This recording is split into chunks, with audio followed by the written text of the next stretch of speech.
नमस्कार दोस्तों, मैं राजीव आपका ज्वेलर्स अकेडमी में स्वागत करता हूं। वीडियो को स्टार्ट करने से पहले आप सभी लोगों को 26 जनवरी रिपब्लिक डे गणतंत्र दिवस की बहुत बहुत हार्दिक शुभकामनाएं। जो इस बार का जो रिपब्लिक डे है 26 जनवरी 2026 का 2026 का ये 77th रिपब्लिक डे है जो हम सेलिब्रेट कर रहे हैं। ठीक है, और ये जो हमारा जो रिपब्लिक डे की जो परेड है वो कर्तव्य पथ पे आज पूरी को पूरी जो परेड है पूरी पूरी देखने को मिलती है।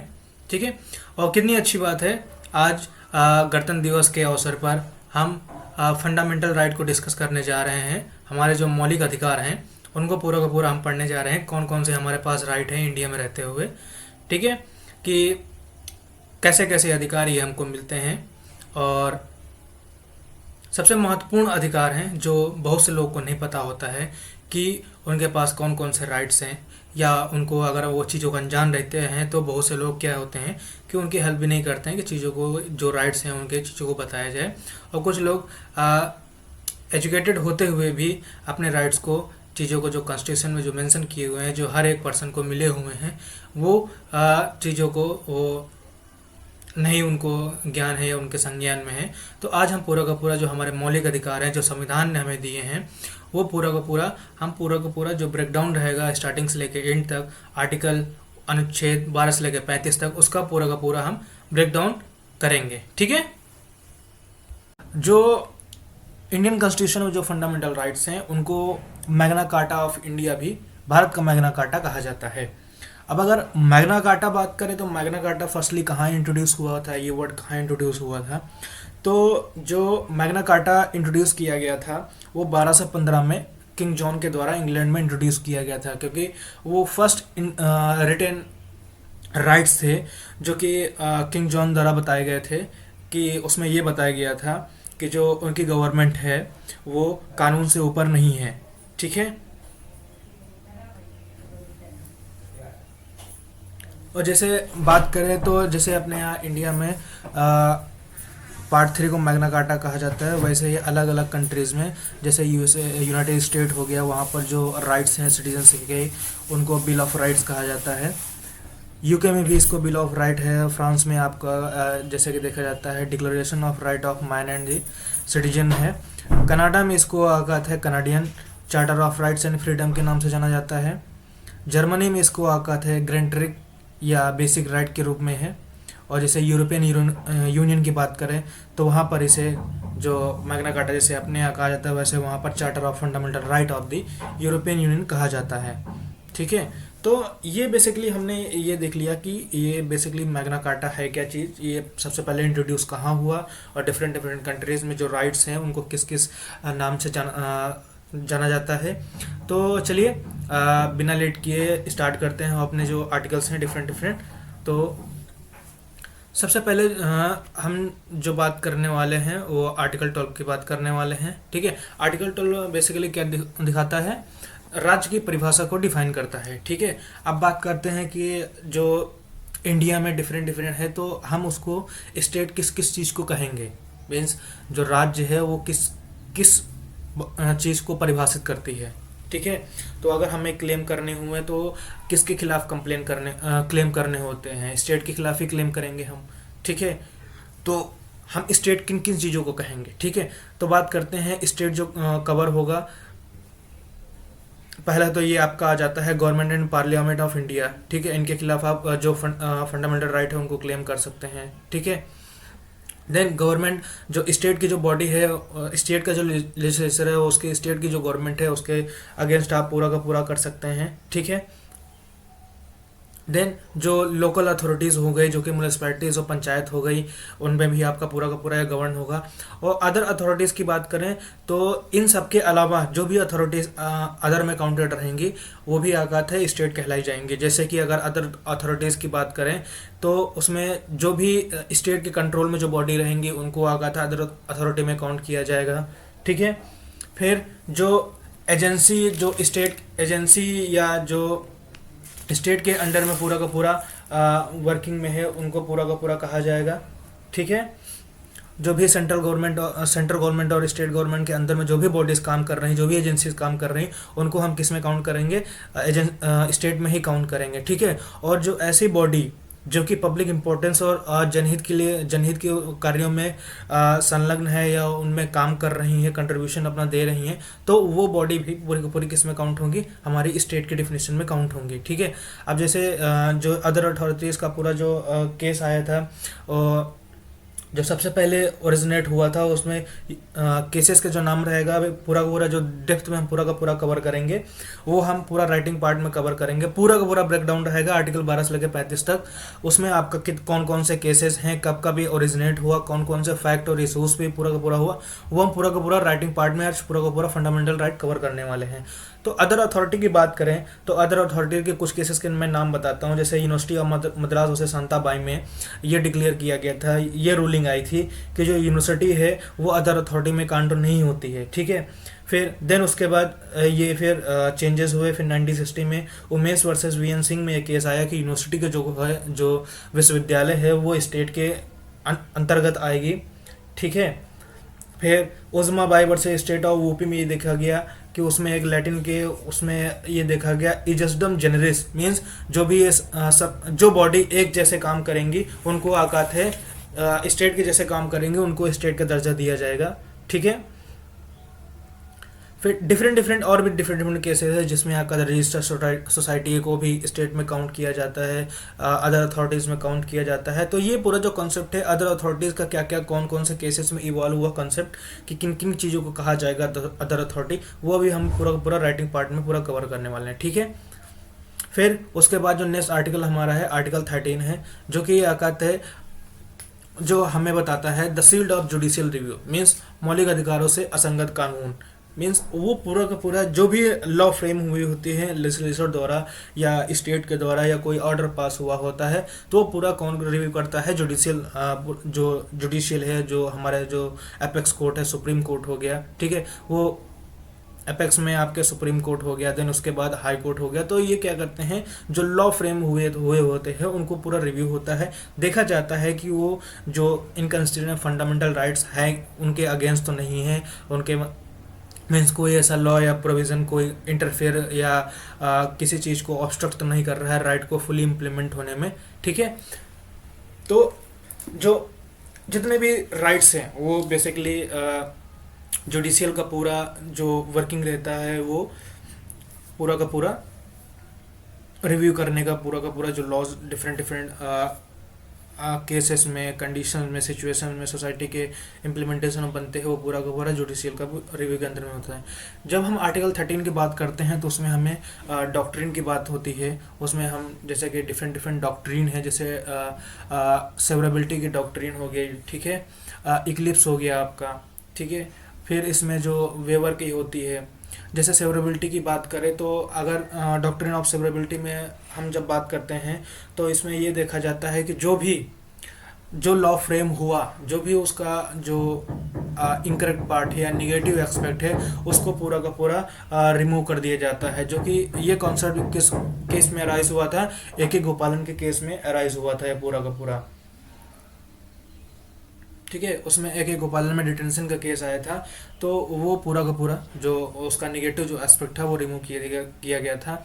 इक्लिप्स में ये रहता है कि जो इनकंसिस्टेंट होता है लॉ के, ठीक है, उसको आकात है स्ट्रक डाउन कर दिया जाता है, और वो जब तक आकात है करेक्ट नहीं होता है उसको वापस से एक्सेप्ट नहीं किया जा सकता है। मीन्स जो लॉ रहेगा वो कम्प्लीटली आकात है ख़त्म नहीं होगा पूरी तरह से, वो तब तक रहे, वो तब अस्तित्व में आ सकता है जब उसको आकात है अमेंड करके उसको रिवाइव किया जाएगा, मीन्स वापस उसको करेक्ट करके इम्प्लीमेंट किया जाएगा। ये जो इक्लिप्स के जो डॉक्ट्रिन है ये हमें किसमें देखने को मिलती है, Bhikaji versus state of MP, जो कि आकात है 1955 का केस था। तो इसमें हमको पूरा का पूरा देखने को मिलता है, जिसमें इस केस में जो ट्रांसपोर्टेशन मोनोपोली थी मध्य प्रदेश गवर्नमेंट की, तो उसमें ये देखा गया था कि जो ट्रेड करने का जो फंडामेंटल राइट था उस पर क्वेश्चनिंग अराइज हुई थी। तो उसमें जो ये पूरा का पूरा जो एक्ट था उसको एक्सट्रैक्ट डाउन कर दिया गया था। फर्दर अगर कोई चेंजेस होते तो फिर उसको रिवाइव किया जाएगा, ठीक है। तो आर्टिकल 13 के अंदर जो हम डिफरेंट डिफरेंट जो केसेस रहेंगे, ठीक है, तो वो हम इसमें देखने को मिलेंगे। आर्टिकल 13 हमारा जो बात करता है कि कौन कौन से जो चीज़ें हैं उनको जुडिशली और रिव्यू कर सकता है, ठीक है।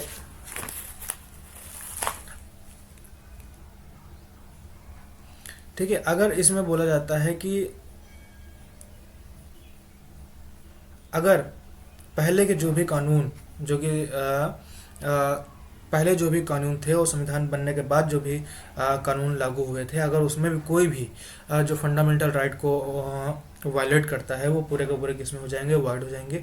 अगर कोई लेजिस्लेचर या स्टेट कोई ऐसा लॉ बनाती है जो कि फंडामेंटल को वायलेट करता है, तो वो पूरे पूरे वाइड हो जाएंगे, ठीक है। अब बात करते हैं जो आर्टिकल 3 के सब क्लॉज 3 में बताया गया था कि लॉ किसे कहेंगे। मीन्स अगर जुडिशली को रिव्यू को करने की पावर है तो वो किस चीज़ को पावर रिव्यू करेगी, लॉ को ही रिव्यू करेगी। तो लॉ में क्या क्या इंक्लूड होगा, तो लॉ में जो इंक्लूड होगा रूल्स है, रेगुलेशंस है, कस्टम है, ऑर्डिनेंस है, ऑर्डर है, ये पूरा का पूरा किस में होगा, इसी में आपका पूरा का पूरा गवर्न होगा।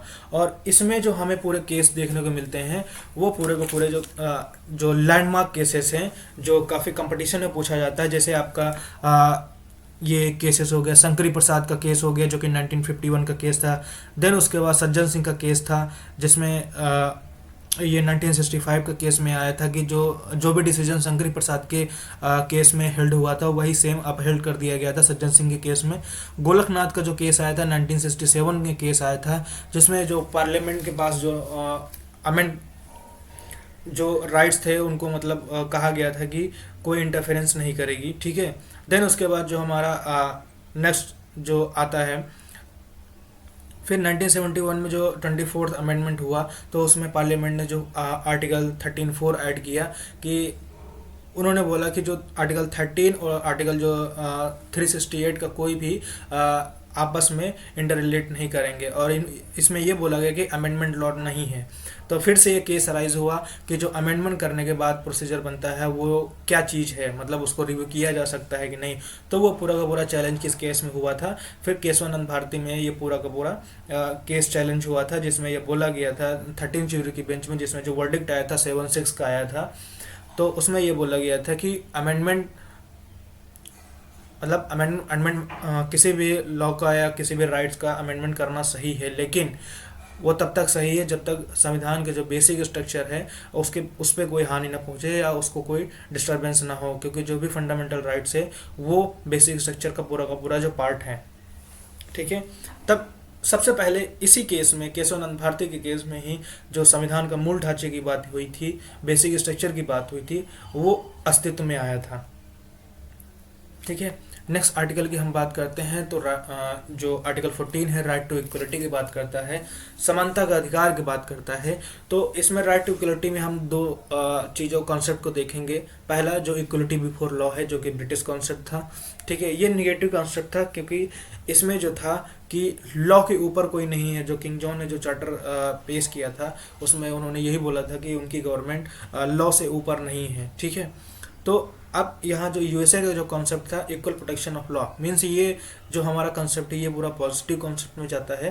तो इसमें ये कहा जाता है कि इक्वल ट्रीटेड इक्वली, मीन्स इसमें पूरा इक्वलिटी की पूरी बात की गई थी।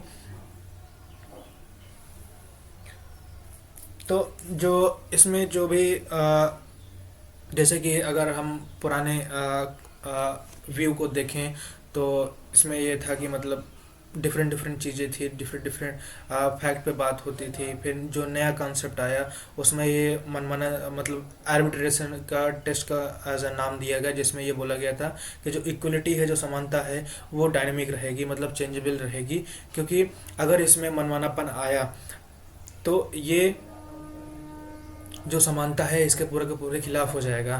तो जो भी मनमानापन है किसी भी एक्ट में वो नहीं आना चाहिए, नहीं तो जो इक्वालिटी का जो कॉन्सेप्ट है वो पूरा का पूरा ख़त्म हो जाएगा, ठीक है।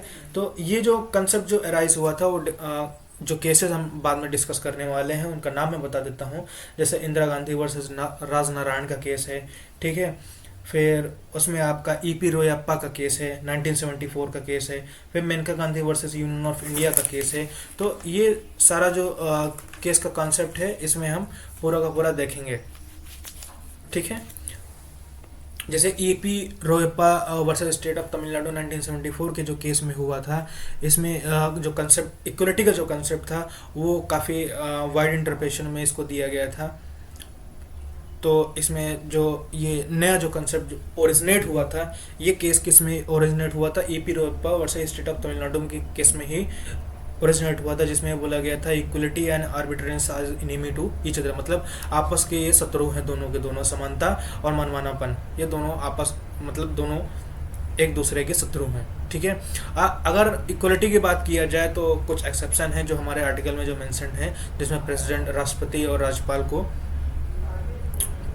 मीन्स कुछ एक्सेप्शनल राइट्स दिए गए हैं, जो कि उनको कोर्ट्स में और कुछ ऑफिशियल में उनको औकात है जवाबदेही के लिए, उनको बाध्य नहीं है।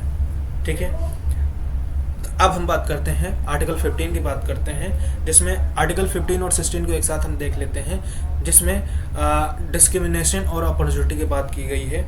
मेन जो भी भेदभाव है और जो अपॉर्चुनिटी की बात करें, जो अपॉर्चुनिटी, जो मौका जो मिलना चाहिए सिटीजन को, वो कैसे कैसे चीज़ों को बताया गया है, वो हम पूरा का पूरा देख लेते हैं।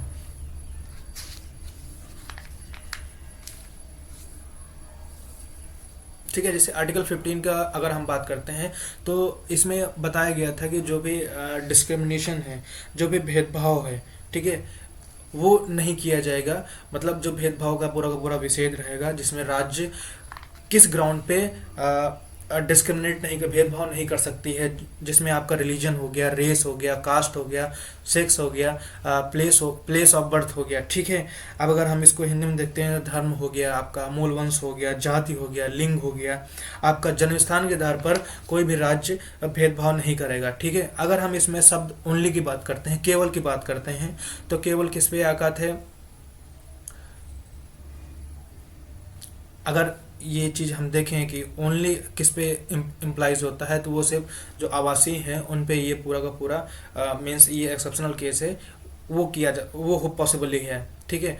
अब इसमें कुछ जो प्रोविजन ऑफ डिस्क्रिमिनेशन के जो एक्सेप्शन के जो एक्ट्स काफ़ी ज़्यादा बने थे, जिसमें आका थे वुमेन और चिल्ड्रन की बात हुई थी, फिर इसमें आका थे SC ST की बात हुई थी।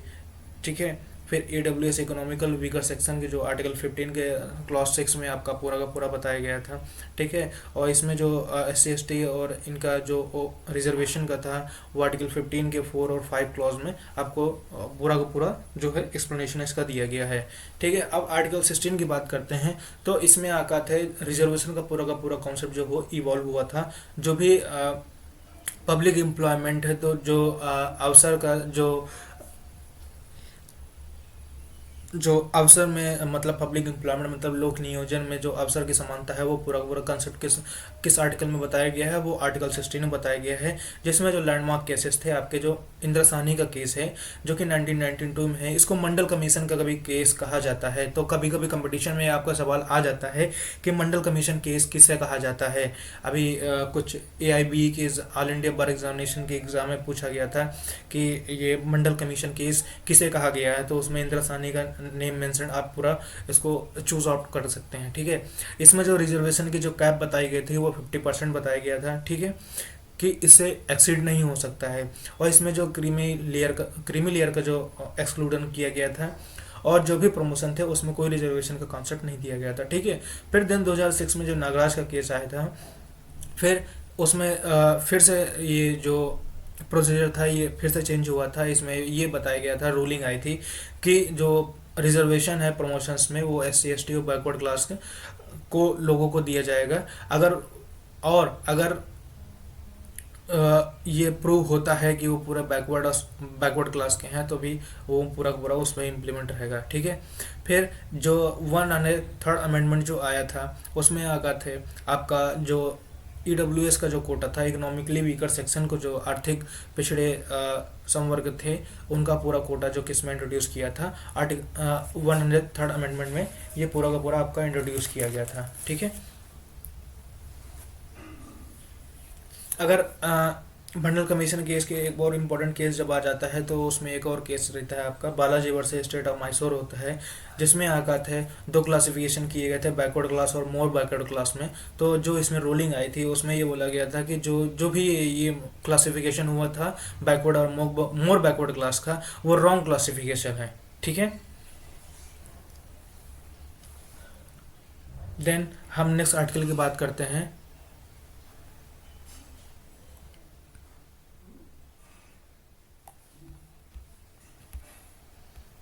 नेक्स्ट आर्टिकल की हम बात करते हैं तो वो हमारा जो आर्टिकल 19 हो गया। आर्टिकल 19 के बाद पहले जो हमारा जो 15 और 16 तो डिस्कस कर ही लिया था। जो आर्टिकल एक मिनट,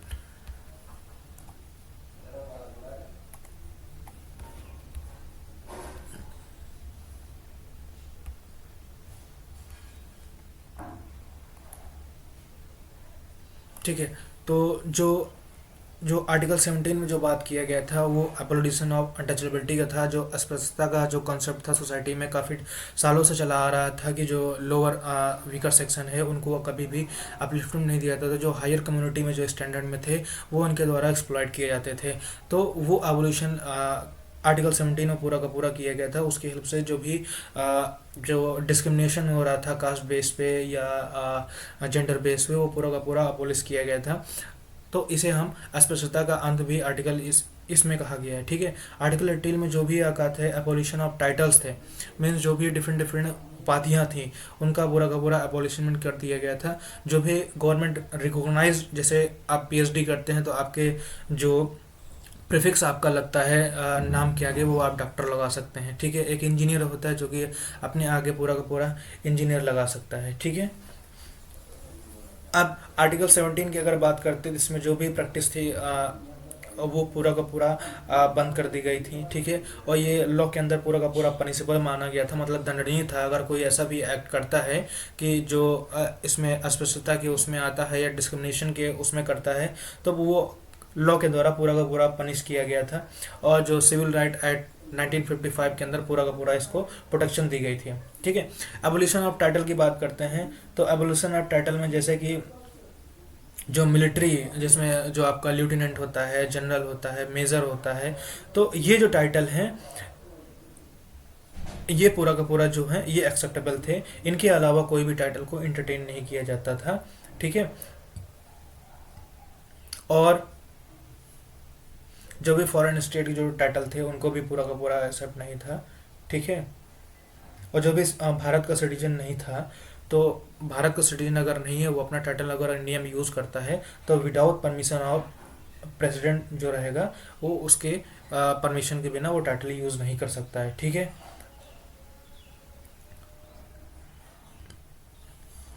फिर जो ये इसमें जो एबोल्यूशन ऑफ टाइटल की जो एक जो केस था Balaji Raghavan versus united of India, जो कि 1968 का केस है। इसमें सुप्रीम कोर्ट इसमें जो केस आया था, जो टाइटल थे जिसमें पद्म भूषण हो गया, भारत रत्न हो गया, ये जो टाइटल डिफरेंट डिफरेंट लोग यूज़ करते थे, तो उनके अगेंस्ट में ये पूरा का पूरा आया था। ये कंसेप्ट ओरिजिनेट हुआ था कि ये जो टाइटल हैं ये लोग यूज कर सकते हैं कि नहीं, क्योंकि पहले क्या हो रहा था, ये टाइटल काफ़ी ज़्यादा लोग यूज़ कर रहे थे।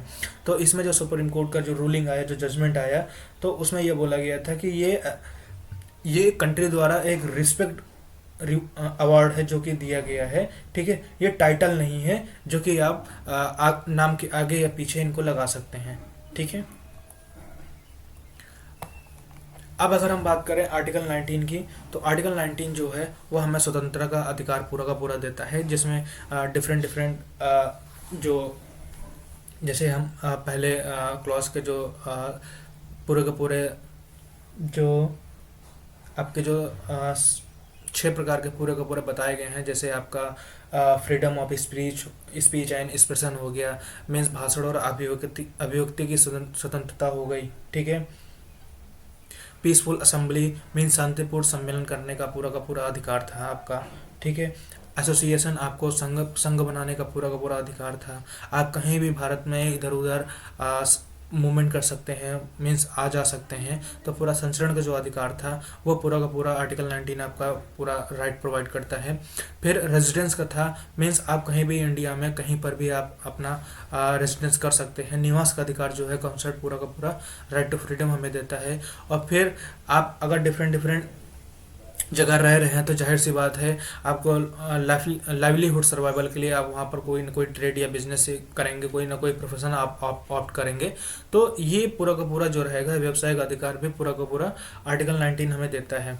तो जो भी ये पूरा का पूरा जो राइट्स हमें मिलते हैं, ठीक है, ये पूरे का पूरे एब्सोल्यूट नहीं है। पहले मैं बता देता हूँ जो फंडामेंटल राइट आपके कॉन्स्टिट्यूशन में जो पार्ट 3 में आपके बताए गए हैं वो पूरे के पूरे एब्सोल्यूट नहीं है, एब्सोल्यूट इन नेचर नहीं है। उनमें कोई ना कोई उनमें रेस्ट्रिक्शंस इम्पोज्ड हैं, ठीक है। अगर जैसे मान के चलिए अगर ये राइट टू फ्रीडम आर्टिकल 19 की ही बात करें तो इसमें जो रेस्ट्रिक्शन इम्पोज्ड हैं, किसमें इम्पोज्ड हैं, सॉवरेनिटी पे है, सिक्योरिटी ऑफ स्टेट है, पब्लिक ऑर्डर है, डिफेमेशन है, कंटेम्प्ट ऑफ कोर्ट। मींस अगर कोई भी ऐसा कार्य जो कि राष्ट्र की संप्रभुता पे या राज्य की कोई सिक्योरिटी हो गया, उसकी सुरक्षा पे अगर कोई खतरा है तो फिर ये चीज़ें रेस्ट्रिक्ट की जा सकती हैं। पब्लिक ऑर्डर, अगर कोई भी ऑर्डर दिया गया है, लोक आदेश है, उसको अवमानना किया जा रहा है तो उसका भी उसके उसमें भी आपका रजिस्ट्रेशन का है तो ये रेस्ट्रिक्ट किया जा सकता है।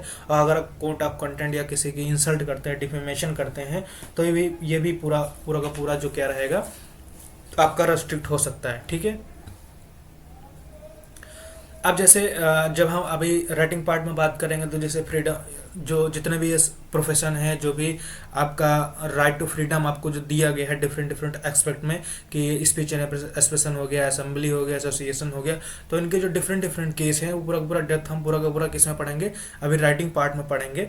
तो कुछ जो केसेस थे वो मैं आप बता देता हूँ। जैसे Ramesh Thapa versus state of Madras AIR 1950 के जो केस में हुआ था, उसमें जो सुप्रीम कोर्ट की जो रूलिंग आई थी उसमें ये हुआ था कि जो freedom of propagation of ideas हैं वो पूरा का पूरा सर्कुलेट फॉर्म में हो सकते हैं, ठीक है। देन उसके बाद आया था कि जो कमर्शियल एडवर्टीजमेंट में है तो वो भी क्या आपका राइट टू फ्रीडम में आ सकता है कि नहीं आ सकता, हाँ वो भी आ सकता है। फ्रीडम ऑफ प्रेस भी इसमें इंक्लूड किया गया था। तो सारी चीज़ें जो रहती हैं वो पूरा पूरा हम केस में भी पूरा का पूरा इसमें देखेंगे, ठीक है। अब हम आर्टिकल 20 की बात करते हैं। तो आर्टिकल 20 हमारा क्या डिफाइन करता है, protection in respect of conviction, mean दो सिद्धि के संबंध में संरक्षण। तो इसमें ये था कि इसमें जो कन्विक्शन था तो इसमें बेसिकली जो डॉक्ट्रिन हम लोग देखते हैं, no ex post facto law, no double jeopardy, no self incrimination, ठीक है।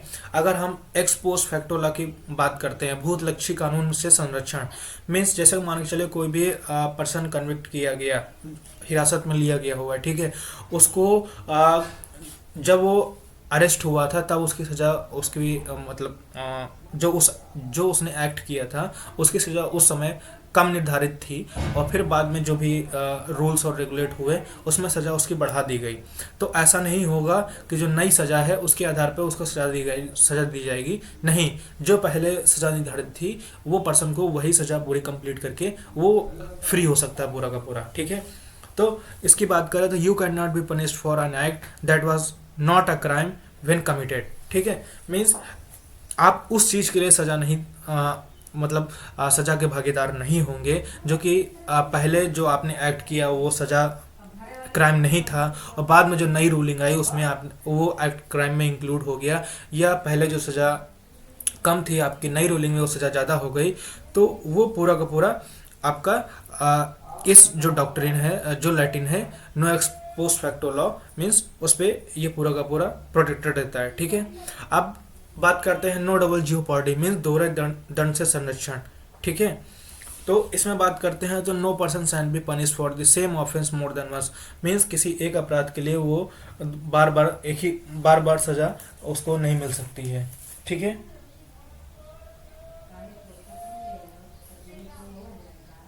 और जो तीसरा हम बात करते हैं नो सेल्फ इंक्रिमिनेशन, मीन्स अपने विरुद्ध गवाही देने के लिए कोई भी पर्सन बाध्य नहीं है, ठीक है। No accuse person shall be compelled to be a witness against themselves, means किसी को उसको प्रेशराइज या पूरा का पूरा उसको बाध्य नहीं किया जा सकता ताकि वो अपने विरुद्ध गवाही दे, ठीक है।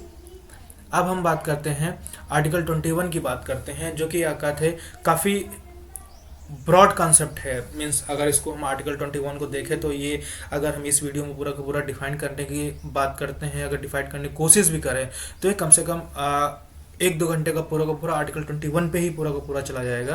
तो हम पूरा जो रहेगा इसका शॉर्ट में देखते हैं। ठीक है, आर्टिकल 21 आपका basically life and personal liberty की बात करता है, जिसमें जीवन और व्यक्तिगत स्वतंत्रता की पूरी बात करती है। ठीक है, इसका जो कोट है, no person shall be deprived of his life और personal liberty except according to procedure establish law. Means तब तक उस पर्सन की पर्टिकुलर मीन्स जो पर्सन है, जो सिटीजन है, उसकी तब तक पर्सनल लिबर्टी को नहीं छीना जा सकता जब तक कि कोई लॉ या कानून उसके ऊपर ना बना हो। ठीक है, जो भी ये फ्रीडम है वो छीनी कब जा सकती है, जब कोई इस पे लॉ बन जाएगा। ठीक है, लॉ सही छीना जाता है, उसके और अंतर्गत कोई भी और तरीके नहीं है जिससे यह कहा है कोई भी पर्सन की लाइफ और पर्सनल लिबर्टी को डिप्राइव किया जा सके।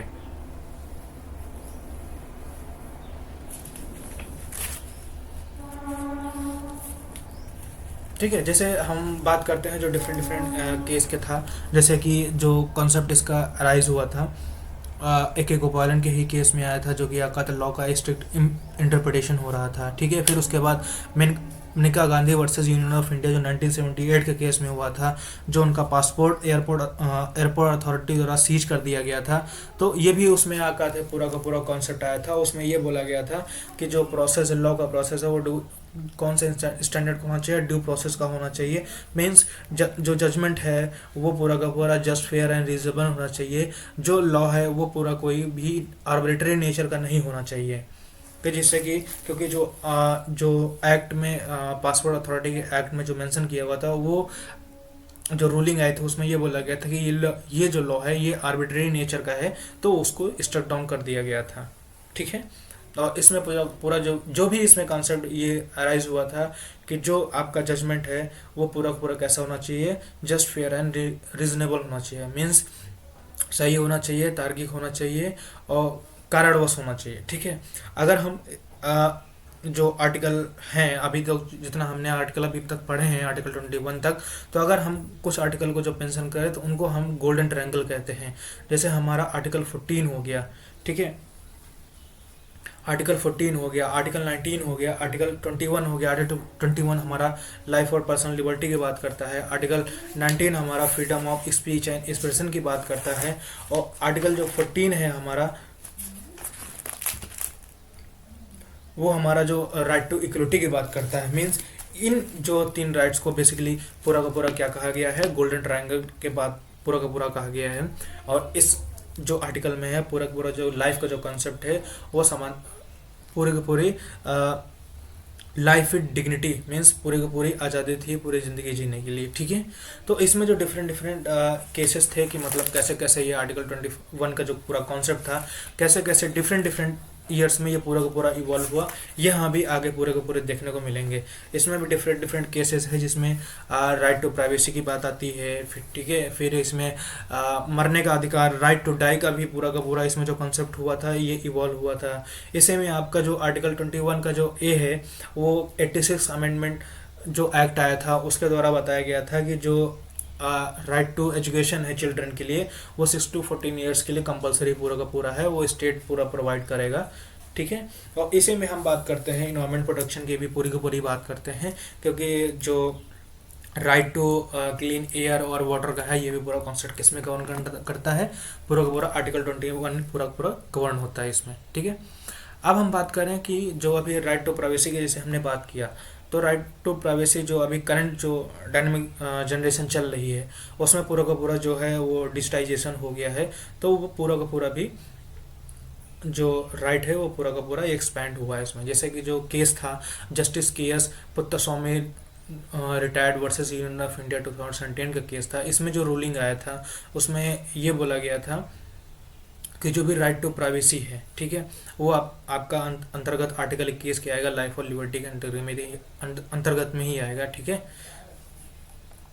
फिर देन हम बात करते हैं आर्टिकल 23 और 24 की बात करते हैं, जिसमें आकर थे शोषण के विरुद्ध अधिकार दिया गया था, राइट अगेंस्ट एक्सप्लॉयटेशन के बारे में बताया गया था। आर्टिकल 23 की बात करें तो इसमें आका थे जो भी provision of traffic in human beings था, फोर्स लेबर था, जबरदस्ती काम कराने का वो था, और जो ह्यूमन की ट्रैफिकिंग हो रही थी, जैसे ऑर्गन्स की ट्रैफिकिंग हो गई, तो ये पूरा का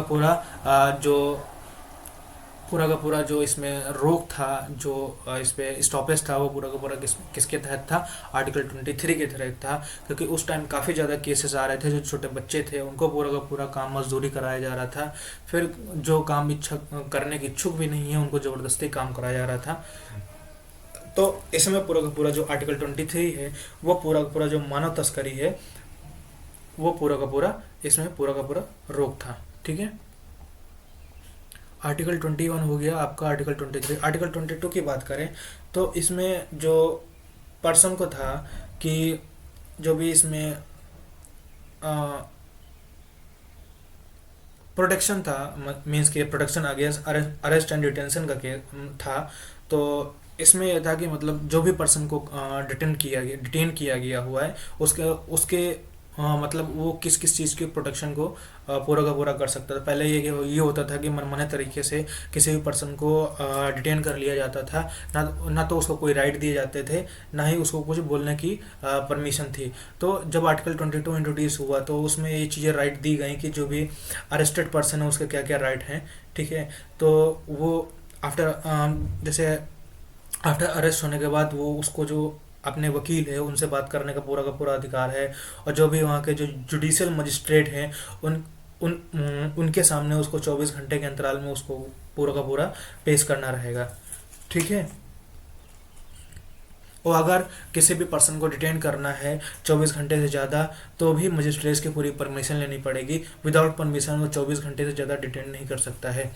और इसमें जो आपका जैसे मान के चले किसी भी पर्सन को जुडिशियल मजिस्ट्रेट के सामने ले जाना हुआ, तो अगर जो 24 घंटे का जो निर्धारित समय है अगर उसे ज़्यादा लग जाता है तो उसमें जो ट्रेवल का टाइम रहेगा वो पूरा का पूरा एक्सक्लूडेड रहेगा। ठीक है, और इस पे पार्टिकुलर एक्ट भी बना था, प्रिवेंटिव डिटेंशन एक्ट। 26 फरवरी 1950 को ये एक्ट भी बना हुआ था, जिसमें डिटेंशन के जो प्रिवेंटिव मेजर्स है वो पूरा का पूरा इसमें बताए गए थे। अब हम अगर बात करें आर्टिकल 24 की, तो इसमें जो provision of employment of children है बिलो 14 ईयर्स इन फैक्ट्रीज हो गया, आपका माइंस हो गया, जो भी खतरनाक एक्टिविटीज़ है या हैजार्डस माइंस है, वो पूरा का पूरा किस में हमको देखने को मिलता है, आर्टिकल 24 में पूरा का पूरा हमें देखने को मिलता है। ठीक है, इसमें जो भी आपका मीन्स जो बिलो 14 ईयर, जैसे हमने पीछे अभी आर्टिकल में पढ़ा कि जो कंपलसरी एजुकेशन है आर्टिकल 21 के ए के अंदर पूरा पूरा की जो अंडर 14 ईयर्स के जो चिल्ड्रन है उनको कंपलसरी एजुकेशन की बात किया गया था। तो आर्टिकल 24 में जो भी उनकी एम्प्लॉयमेंट मीन्स की जो ज़बरदस्ती उनसे काम कराया जाता था, तो वो पूरा का पूरा इसमें क्या कर दिया गया, इसमें रेस्ट्रिक्ट कर दिया गया था। और जो भी हैजार्डियस मीन जैसे आपका पटाखे फैक्ट्रीज हो गई, कोई गैस फैक्ट्री हो गया, आपका केमिकल फैक्ट्री हो गया, तो उसमें पूरा का पूरा रेस्ट्रिक्शन है। बाल श्रम नसीहत पर पूरा का पूरा रेस्ट्रिक्शन जो इम्पोज करता है, कौन इम्पोज करता है, आर्टिकल 24। ठीक है, नेक्स्ट आर्टिकल की हम बात करते हैं तो फ्रीडम ऑफ रिलीजन की बात करते हैं, जो कि हमारा आर्टिकल 25 to 28 पूरा गवर्न करता है, जो कि हमें क्या प्रोवाइड करता है, धार्मिक स्वतंत्रता प्रोवाइड करता है। आर्टिकल 25 की बात करें तो ये किस चीज़ के बारे में आपको मतलब धार्मिक आज़ादी देता है, freedom of conscience, profession, practice and propagation, means धर्म के आचरण और प्रचार की स्वतंत्रता आपको ये पूरा का पूरा प्रोवाइड करता है। ठीक है, देन आर्टिकल जो 26 है वो आपका जो भी धार्मिक कार्य हैं उनके पूरे जो मैनेजमेंट होता है उनका पूरा उनकी स्वतंत्रता प्रोवाइड करता है। ठीक है, जैसे आर्टिकल 25 की बात करें तो जो इसमें जो एक केस था जो हम आगे डिस्कस करेंगे, Bijoe Emmanuel versus state of Kerala, जो कि 1986 का केस था। इसमें जो बच्चा था उसको मीन्स के रेस्ट्रिक्ट कर दिया गया था कि वो नेशनल एंथम का जो सॉन्ग था वो नहीं गा रहा था। तो बाकायदा उस पर पूरा का पूरा जो डिस्क्रिप्शन जो केस का है वो हम आगे पूरा का पूरा इसको देखेंगे। ठीक है, फिर जो हमारा आर्टिकल इसमें जो आर्टिकल 26 है जो कि हमारा मैनेजमेंट मतलब जो भी धार्मिक कार्य है उनमें जो मैनेजमेंट का जो राइट फ्रीडम देता है, तो वो भी पूरा का पूरा जो क्या क्या उसमें मैनेज कर सकता है। मीन्स वो अपना पूरा का पूरा जो रिलीजियस एक्टिविटीज़ उनको पूरा का पूरा मैनेज कर सकता है, जो भी उनका मैटर है जो रिलीजन पे वो पूरा का पूरा मैनेज कर सकते हैं। फिर जो प्रॉपर्टी उनकी एडमिनिस्ट्रेटर हैं वो पूरा का पूरा वो किसमें मैनेज वो पूरा का पूरा मैनेज कर सकते हैं। फिर जब आप हम बात करते हैं आर्टिकल 27 की, तो इनको आज़ादी जो भी रिलीजियस एक्टिविटीज़ हैं उन पे क्या कहता है फ्रीडम टैक्सेस की थी, कि ताकि वो पूरा का पूरा प्रमोट कर सके, उन पे कोई भी टैक्सेस नहीं था। ठीक है। आर्टिकल 28 की बात करें तो इसमें यह था कि freedom from attending religious instructions in state funded institutions. Means जो भी धार्मिक जैसे कार्य हो गए, जो भी रिलीजियस इंस्ट्रक्शंस हो गए, वो पूरा का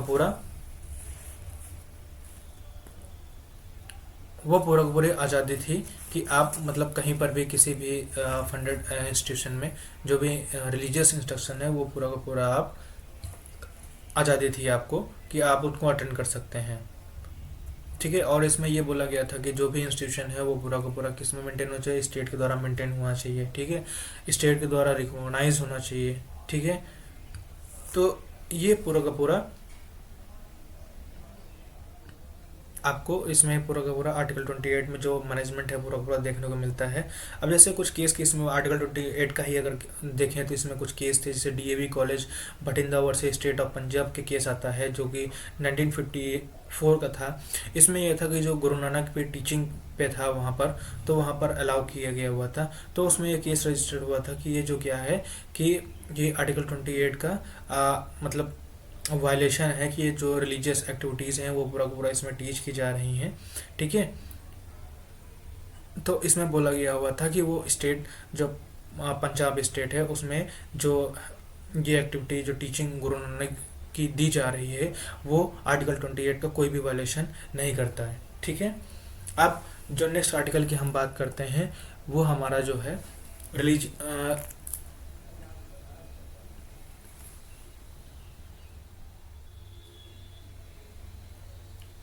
अच्छा, ये आर्टिकल 28 के अंदर में ही आपका गौन करता है जो कि जो डिफ्रेंशिएट करता है आपका रिलीजन वर्सेस राइट का। जो सबरीमाला का केस था उसमें ये बोला गया था कि जो केस का आपका पूरा था कि जैसे Indian law association versus state of Kerala में ये कन्फ्लिक्ट आया था कि जो वुमेंस की एंट्री थी, जो मेंस्ट्रुएटिंग एज थी, तो उनके द्वारा उन पे ये बैन हो गया था कि वो मंदिर में नहीं जा सकती हैं। ठीक है। जो पर्टिकुलर वुमेन की जो एज थी जैसे 10 से लेकर 50 साल तक, तो वो मंदिरों में नहीं जा सकते। ठीक है। तो जो सुप्रीम कोर्ट की जो रूलिंग जो जजमेंट आया था वो लैंडमार्क आया था, तो उसमें ये बोला गया था कि जो सभी उम्र की जो औरतें हैं वो पूरा का पूरा मंदिरों में प्रवेश करने की उनको आज़ादी है। ठीक है। तो ये पूरा का पूरा जो फ्रीडम है वो पूरा का पूरा ग्रांट किया गया था। ठीक है। देन इसके बाद हम डिस्कस करते हैं जो हमारा नेक्स्ट आर्टिकल है, आर्टिकल 29 टू 30 जो हमारा कवर करता है कल्चरल और एजुकेशनल राइट। मीन्स संस्कृति और शिक्षा संबंधी जो अधिकार है वो हमें किस में देखने को मिलते हैं, अनुच्छेद 29 और 30 में हमको देखने को मिलते हैं। इसमें बेसिकली जो इसका ऑब्जेक्टिव था वो जो माइनॉरिटीज़ का जो इंटरेस्ट था, जो उनकी धार्मिक था, जो उनकी लिंग्विस्टिक जो लैंग्वेज का था, पूरा का पूरा ऑब्जेक्टिव उनका एम क्या था इस आर्टिकल का, उनका प्रोटेक्ट करना था। ठीक है। जैसे आर्टिकल 29 की बात करते हैं, protection of interest. Means interest में आपका क्या क्या आ जाता है, जैसे प्रोटेक्शन ऑफ लैंग्वेज हो गया आपका। ठीक है। उनका धार्मिक जो स्क्रिप्ट हो गई पूरी की पूरी, और उनका जो माइनॉरिटीज़ का जो कल्चर है, मीन्स जो भी उनके ट्रेडिशंस है वो पूरा का पूरा प्रोटेक्शन का इंटरेस्ट किस में आपको राइट देखने को मिलता है, आर्टिकल 29 में। ठीक है। अब आर्टिकल 30 की बात करें तो जो एजुकेशनल इंस्टीट्यूट है, ठीक है, उनका एस्टेब्लिशमेंट का पूरा राइट किस में देता है, आर्टिकल 30 में। मीन्स ये माइनॉरिटीज़ के पास राइट है कि वो जो एजुकेशनल इंस्टीट्यूशन है वो पूरा का पूरा एस्टेब्लिश कर सकते हैं और उनका पूरा जो गवर्निंग है वो पूरा का पूरा कर सकते हैं। ठीक है। और ये जो हमें पूरे पूरे जो माइनॉरिटी की जो पूरा पूरा राइट्स देखने को मिलता है वो हमारा किस में देखने को मिलता है, आर्टिकल 29 और 30 में देखने को मिलता है। ठीक है। फिर नेक्स्ट आर्टिकल की हम जब बात करते हैं तो वो हमारा आर्टिकल 32 की बात करते हैं, जो कि हार्ट एंड सोल है, जो संविधान की आत्मा है। बाबा साहब डॉक्टर भीमराव अंबेडकर ने आर्टिकल 32 को संविधान की आत्मा कहा है, क्योंकि कोई भी, जैसे मान के चलिए कि कोई भी पर्सन है, उसका कोई भी राइट का वायलेट होता है तो वो कहाँ पर जाएगा। जाहिर सी बात है, जो स्टेट की अथॉरिटीज़ हो गई या कोई पब्लिक ऑफिसर हो गया, तो उसके पास तो जा नहीं सकते हैं, क्योंकि वो अपने मनमाने तरीके या जो हाईली जो कमिटी ने वायलेट किया हुआ है, वो कोई ना कोई उसमें बायसनेस आ जाएगा, पक्षपाती हो जाएंगे। तो उसमें जो पर्सन को जो राइट लेने का अधिकार है, क्लेम करने का अधिकार है, वो कहाँ पर पूरा का पूरा मेंशन किया हुआ है। अगेंस्ट पब्लिक ऑफिसर हो गया, आपका गवर्नमेंट हो गया, वो पूरा पूरा किस में है, आर्टिकल 32 में है। तो बाबा साहब ने पूरा का पूरा ये सारी चीज़ें पूरा सोसाइटी के पर्सपेक्ट में, कि मीन्स कहीं भी कोई कन्फ्लिक्ट ना आए, तो इन्होंने पूरा का पूरा जो स्पेशल जो एपेक्स बॉडी है, पूरा का पूरा राइट उसमें इन्फॉर्म कर दिया है।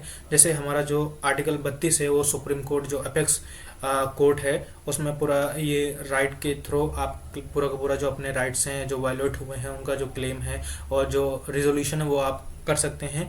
फिर आर्टिकल 26 में जो दिया गया है, वो हाई कोर्ट में है, कि हाई कोर्ट में भी आप जो मीन्स जो राइट आपके वायलेट है, उनका भी आप रिजोल्यूशन कर सकते हैं। ठीक है। अब जैसे आर्टिकल 32 की बात करें, तो आर्टिकल 32 में क्या क्या दिया गया है, तो आर्टिकल 32 में 5 रीड दी गई हैं, जिनके थ्रू आप पूरा का पूरा जो रेमेडी है, वो पूरा का पूरा क्लेम कर सकते हैं। ठीक है। अब इसमें हम बात करते हैं जो रिट है, जैसे आपका हैबिस कॉर्पस हो गया, ठीक है, प्रोहिबिशन हो गया, मंडामस हो गया, क्यू वारंटो हो गया। ठीक है। तो जैसे अब हम बात करते हैं हीबस कॉर्पस की बात करते हैं, तो इसमें अगर किसी भी पर्सन को इलीगली मीन्स कानूनी तौर से नहीं, इलीगली, तो उसके पास पूरा का पूरा राइट रहेगा कि या तो उसके कोई रिलेटिव ये क्लेम कर सकता है कि क्या कहते हैं, उस पर्सन के फेवर में वो सुप्रीम कोर्ट में रिट फाइल कर सकता है हीबस कॉर्पस में। ठीक है, कि वो मतलब जो डिटेंशन है, वो पूरा का पूरा इलीगली है। ठीक है। अब जैसे हीबस कॉर्पस को हम हिंदी में पूरा बंदे प्रत्यक्षकरण कहते हैं, मंदामस को आपको कहते हैं परमादेश कह सकते हैं, प्रोविजन आपका जो कहते हैं प्रतिषेध कहते हैं। ठीक है। फिर अधिकार प्रच्छा हो गया आपका, ठीक है, और उत्प्रेषण रिट हो गई आपकी। ठीक है। अब इनकी बात करते हैं, तो जैसे मान के चलिए प्रोहिबिशन हो गया, ठीक है, तो इस रिट के अंतर्गत आप किस चीज़ को क्लेम कर सकते हैं, जैसे कि जो भी लोअर कोर्ट है, ठीक है, वो अपना ज्यूरिडिक्शन ना एक्सीड करे, तब ये क्या कहते हैं, अगर मान के चलिए कोई लोअर कोर्ट है, उसने ऐसे टॉपिक पे निर्णय कर दिया या ऐसे ग्राउंड पे निर्णय कर दिया जो उसके ज्यूरिसडिक्शन में नहीं आता है, तो आप डायरेक्टली प्रोविजन की रिट के द्वारा उसको चैलेंज कर सकते हैं कि जो लोअर कोर्ट है उन्होंने एक्सेस ज्यूरिसडिक्शन में ये कर दिया है, तो उस पर ये रिट एक्सेप्ट होती है प्रोविजन के द्वारा। ठीक है। मंडामस की बात करें, तो मंडामस क्या होता है, एक डायरेक्टिंग अथॉरिटी होती है पब्लिक ऑफिसर के, मीन्स जो लोक नियोजन में काम करते हैं, पब्लिक ऑफिसर्स होते हैं, उन पे मैंडेटरी अथॉरिटी होती है कि आप अपना काम पूरा तरीके से करें। ठीक है। तो ये जो रिट होती है, ओनली पब्लिक ऑफिसर जो पब्लिक ड्यूटी पे हैं या पब्लिक ऑफिसर हैं, उन पे ही ये रिट अप्लाई होती है। ठीक है। मीन्स वी कमांड, मीन्स कि जो भी आदेश है जो मैंडेटरी, जैसे आपका जो मैनुअल हो गया, जैसे PWD का काम हो गया, ठीक है, जो रोड बनाने का, जैसे मान के चलिए मैनहोल की बात करते हैं, जो नगर निगम है, ठीक है, उसका काम है पूरा का पूरा देख रेख करना कि जो मैनहोल है, जो उसका जो सीवेज लाइन जा रही है, मैनहोल को पूरा का पूरा कम्प्लीटली उसको क्लोज कर दे। ठीक है।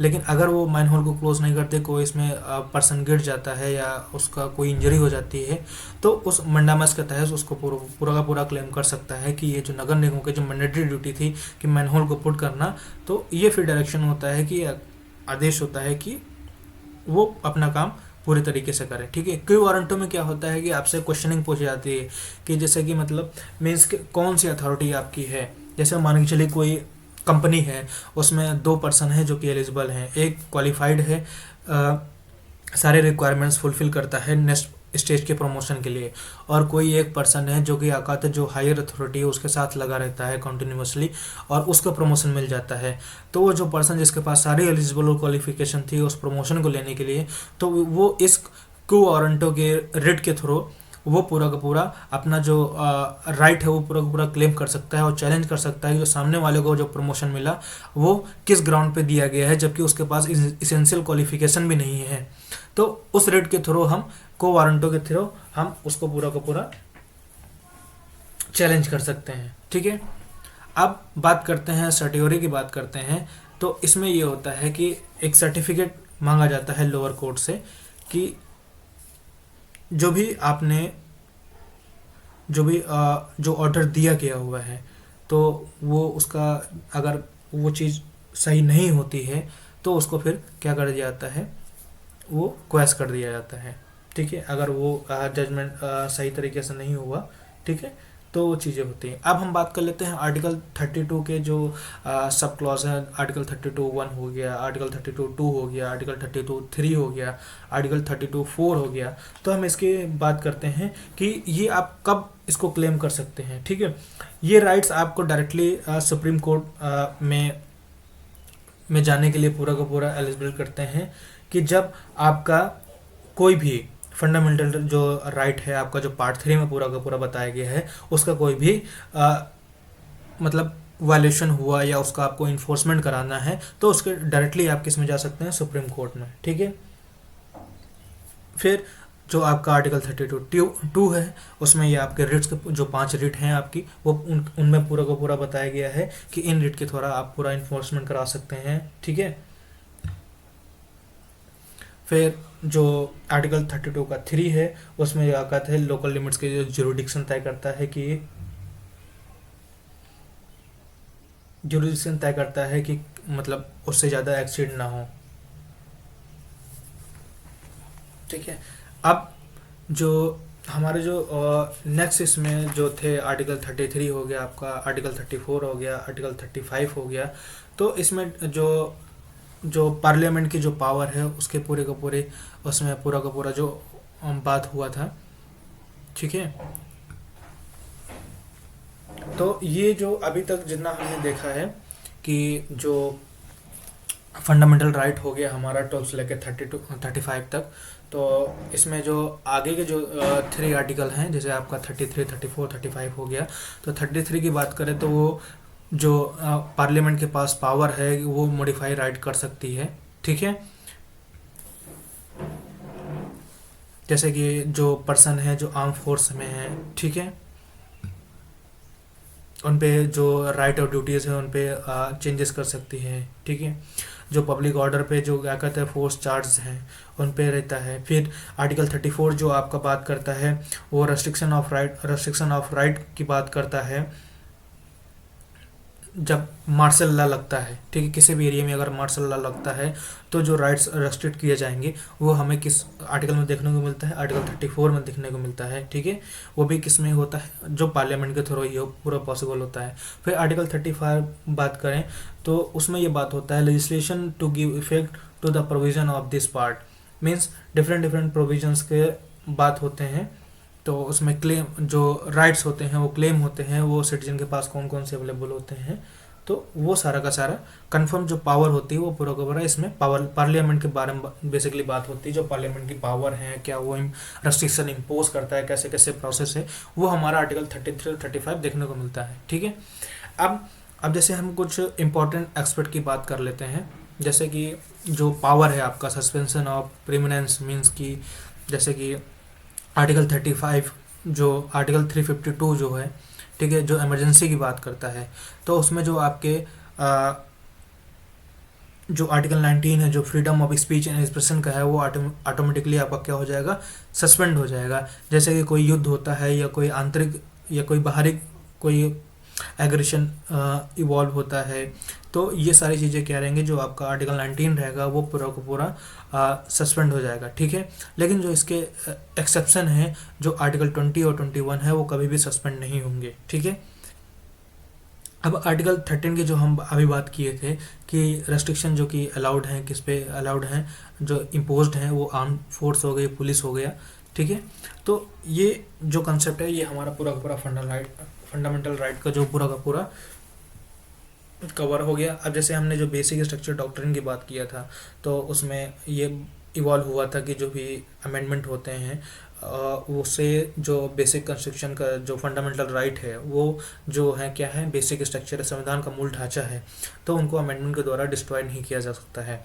तो बेसिकली जो अभी तक हमने जो पूरा पूरा फंडामेंटल राइट पढ़ा है वो क्या है, एक बैलेंस है। ठीक है, जैसे कि fundamental right strike a balance between individual liberty and social control.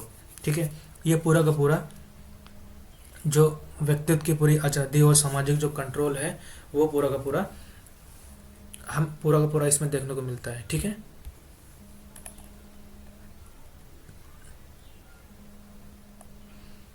और जो ये आपका जो आर्टिकल 19 और 21 है, जैसे कि हमने बताया जो सोशल कंट्रोल है उस पर पर्टिकुलर जो रीजनेबल रिस्ट्रिक्शन के साथ साथ पूरा का पूरा हमें देखने को मिलता है। तो चलिए फिर इसमें जो हम एक बार हम जो डिफरेंट डिफरेंट जो हमारा जो पार्ट 3 है उसमें जो हमारा जो मेन जो क्वेश्चन अराइज होता है जो भी कंपटीशंस में, तो वो बेसिकली अराइज होता है आपका freedom of speech and expression को हो गया। ठीक है, मेन इंपॉर्टेंस होता है कि डिफरेंट डिफरेंट एस्पेक्ट में आपसे यहाँ से क्वेश्चन अराइज होता है, और एग्जाम भी इसे जो भी एलएलबी फर्स्ट सेमेस्टर में जो हैं वो एग्जाम देने जा रहे हैं तो freedom of speech and expression से आपको क्वेश्चनिंग आती है। आर्टिकल 32 से आपका पूरा का पूरा क्वेश्चन बनता है। आर्टिकल 21 से आपका पूरा का पूरा बनता है। रिलीजियस इंस्टीट्यूशन कैसे मैनेजमेंट किया जा सकता है जो माइनॉरिटीज़ का है, आर्टिकल 29-30 हो गया, ये आपका आता है। फिर आपका जो डबल जियोपार्डी वाला जो आर्टिकल हो गया आपका, जिसमें एक्सपोज फैक्टो लॉ हो गया, डबल जियोपार्डी हो गया, सेल्फ इंक्रिमिनेशन हो गया, तो इस पे आपका पूरा का पूरा केस बनता है और ये आपसे पूरा क्वेश्चन घुमा के भी पूछा जा सकता है। ठीक है, तो अब हम एक बार जो राइटिंग पार्ट में पूरा का पूरा जो एक केस हैं जो हमारे स्टार्टिंग से लेके अभी तक इवोल्यूशन के, वो पूरा का पूरा हम देख लेते हैं और उसको पूरा तेज़ी से हम उसको कवर कर लेते हैं ताकि जो भी एग्ज़ाम पर्सपेक्टिव से पूरा का पूरा आप उसको डायरेक्टली कवर कर सकें। ठीक है,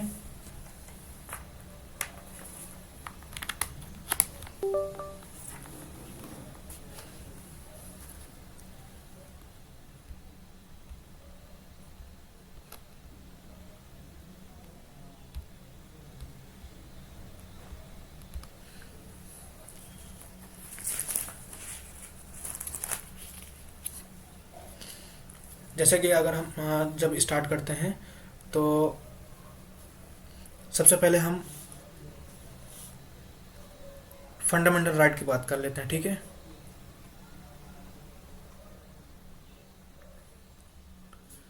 पहले हम इसके कॉन्सेप्ट को समझ लेते हैं कि जो फंडामेंटल राइट में जो हमारे जो आर्टिकल्स हैं, जो टोटल स्टार्ट तो बेसिकली 12 से लेके 35 तक हैं, लेकिन जो जो केस मैं बताने जा रहा हूँ वो जनरली जब बात करते हैं तो 14 से लेके जो 35 तक पूरे के पूरे जो केस हैं डिफरेंट डिफरेंट, तब उसमें जो केस पहला अराइज हुआ था A.K. गोपालन के जो केस में,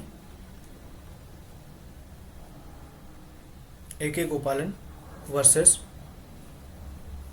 स्टेट ऑफ मद्रास, ये सारे केस जो हैं ये आपको एज इट इज़ पूरा का पूरा लिख लीजिए और जो ईयर है वो पूरा का पूरा मैं मेंशन पूरा करूँगा। ठीक है,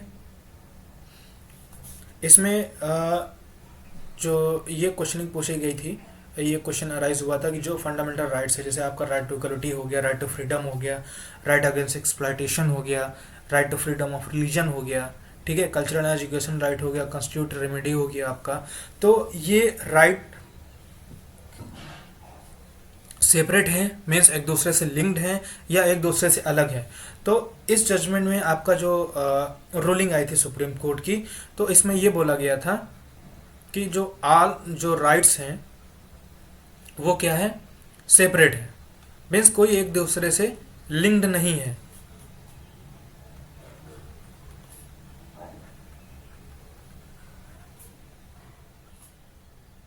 ठीक है, ये इस A.K. गोपालन के जो केस आया था उसमें यह था कि जो फंडामेंटल राइट है वो एक दूसरे के लिंक नहीं है, वो दोनों के सभी एक दूसरे से सेपरेट हैं। फिर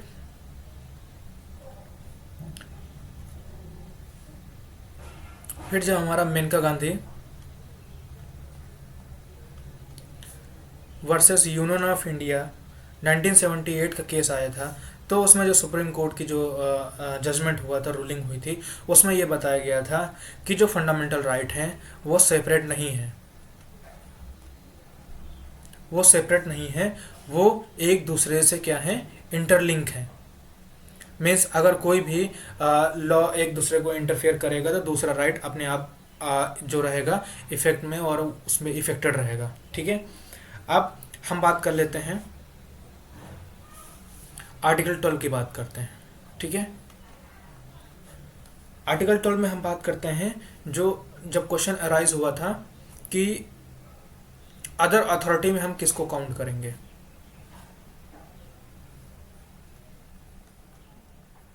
ठीक है, अदर अथॉरिटी में हम किसको काउंट करेंगे, तो ये जो हमारा जो ये पार्ट जब मेंशन होता है तो आर्टिकल 12 के 3 में है, 12 क्लॉज 3 में, कि जो all local and other authorities with in the territory of India, means जो भी औकात है भारत की सीमा क्षेत्र के अंदर, जो भी लोकल और अदर अथॉरिटीज़ हैं वो पूरा का पूरा स्टेट में काउंट होंगे। तब अदर अथॉरिटी की जब बात होती है तो इसमें काफ़ी ज़्यादा केस थे, जैसे कि आपका जो सबसे पहला हो गया, ठीक है,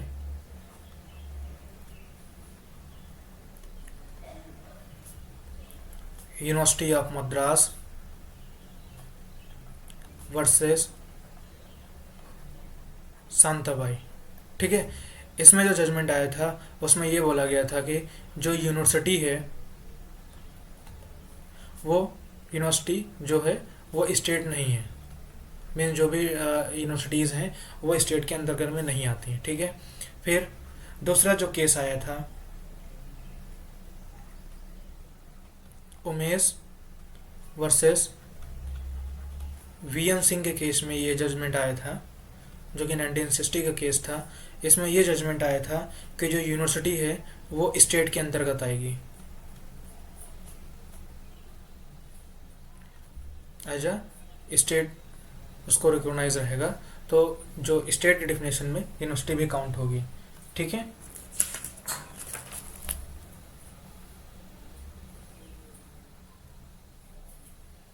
फिर इसी में हम एक और केस की बात कर लेते हैं। तो एक केस था R D Shetty versus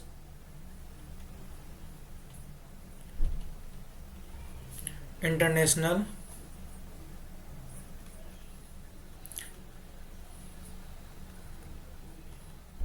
airport authority of India. एक आपका केस था आपका 1979 का केस था। इसमें जो रूलिंग आया था कि उसमें जो भी अथॉरिटीज़ हैं, जो अदर अथॉरिटीज़ में आपको जो काउंट होगा वो आपकी क्या क्या रहेंगी, जो रजिस्टर्ड सोसाइटी हैं,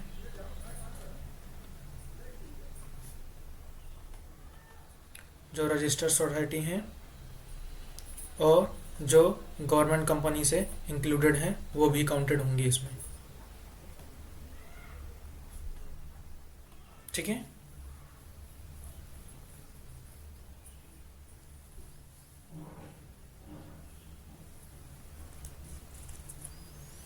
अब आर्टिकल 13 में हमने डिस्कस कर ही लिया था कि जब लॉ इंक्लूड का जब बात हुई थी कि क्या कहते हैं कस्टम, जो लॉ में क्या क्या इंक्लूड रहेगा, तो उसमें आपका रेगुलेशन हो गया, कस्टम हो गया, ऑर्डिनेंस हो गया, ऑर्डर हो गया, ये सब किस में होगा, जब जुडिशल रिव्यू की बात होती थी तो जुडिशल रिव्यू सारा चीज़ों का रिव्यू कर सकती थी।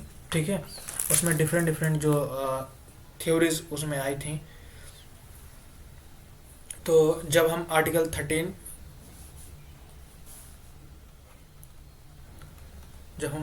13 क्लॉज 3 की बात करते हैं, जिसमें आगे आके तो बोला गया था कि लॉ है क्या चीज़, मीन्स जुडिशल रिव्यू लॉ को रिव्यू कर सकती है, लेकिन लॉ में इंक्लूडेड क्या रहेगा, इसमें आपका इंक्लूड रहेगा ऑर्डिनेंस हो गया, ऑर्डर हो गया, रूल्स हो गया, रेगुलेशन हो गया,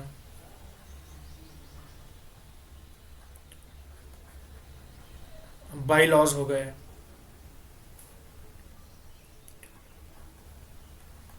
नोटिफिकेशंस हो गए, देन आपके यूजेस हो गए, ठीक है, और कस्टम हो गए। मीन्स जो जुडिशियल जो लॉ को रिव्यू कर पाएगी वो सारे के सारे इसमें काउंटेड होंगे। ठीक है, अब जब डिस्प्यूट जो अराइज हुआ था, तो ये सबसे पहले किस में अराइज हुआ था, जो लैंडमार्क केस हैं, इसमें पूरा का पूरा जो भी आपको देखने को मिलेंगे वो लैंडमार्क केसेस हैं, जिनमें डिफरेंट डिफरेंट ईयर्स में आपका जो कंसेप्ट हुआ वो इवॉल्व हुआ। ठीक है, पहला जो केस आता है आपका शंकरी प्रसाद वर्सेस यूनियन ऑफ इंडिया। ये आपका 1951 ईयर का केस है। इधर हम साइड में एक बॉक्स बना लेते हैं जिसमें हम लास्ट में कंपैरेटिव एनालिसिस करेंगे। ठीक है, शंकरी प्रसाद के जो केस में आया था, जो जब ये बिल पास हुआ था लैंड रिफॉर्म का, कि लैंड रिफॉर्म का जब बिल आया था कि जो भी फार्मर उसमें काम कर रहे थे वो उसमें पूरा का पूरा मालिक हो जाए। ठीक है, और उसको भी ये चीज़ हुआ कि क्या कहते हैं, ताकि जो कंट्री रहेगा हमारा उसको डेवलपमेंट बन सके। ठीक है, डेवलपिंग कंट्री बन सके। तो इसमें ये हुआ था कि ये सारी चीज़ें किस में इंक्लूड कर दिया, 9वीं अनुसूची मीन्स 9 शेड्यूल में पूरा का पूरा इसको इंक्लूड कर दिया ताकि जुडिशियल रिव्यू इसे ना कर पाए। ठीक है, तो फिर जब ये एक्ट पास हुआ तो फिर गवर्नमेंट ने ये चीज़ किया। ठीक है, जब जुडिशियल रिव्यू की बात की है तो गवर्नमेंट ने ये चीज़ पूछा कि जो जुडिशियल है वो रिव्यू किस चीज़ का कर सकती है, लॉ का। ठीक है, ना कि अमेंडमेंट का।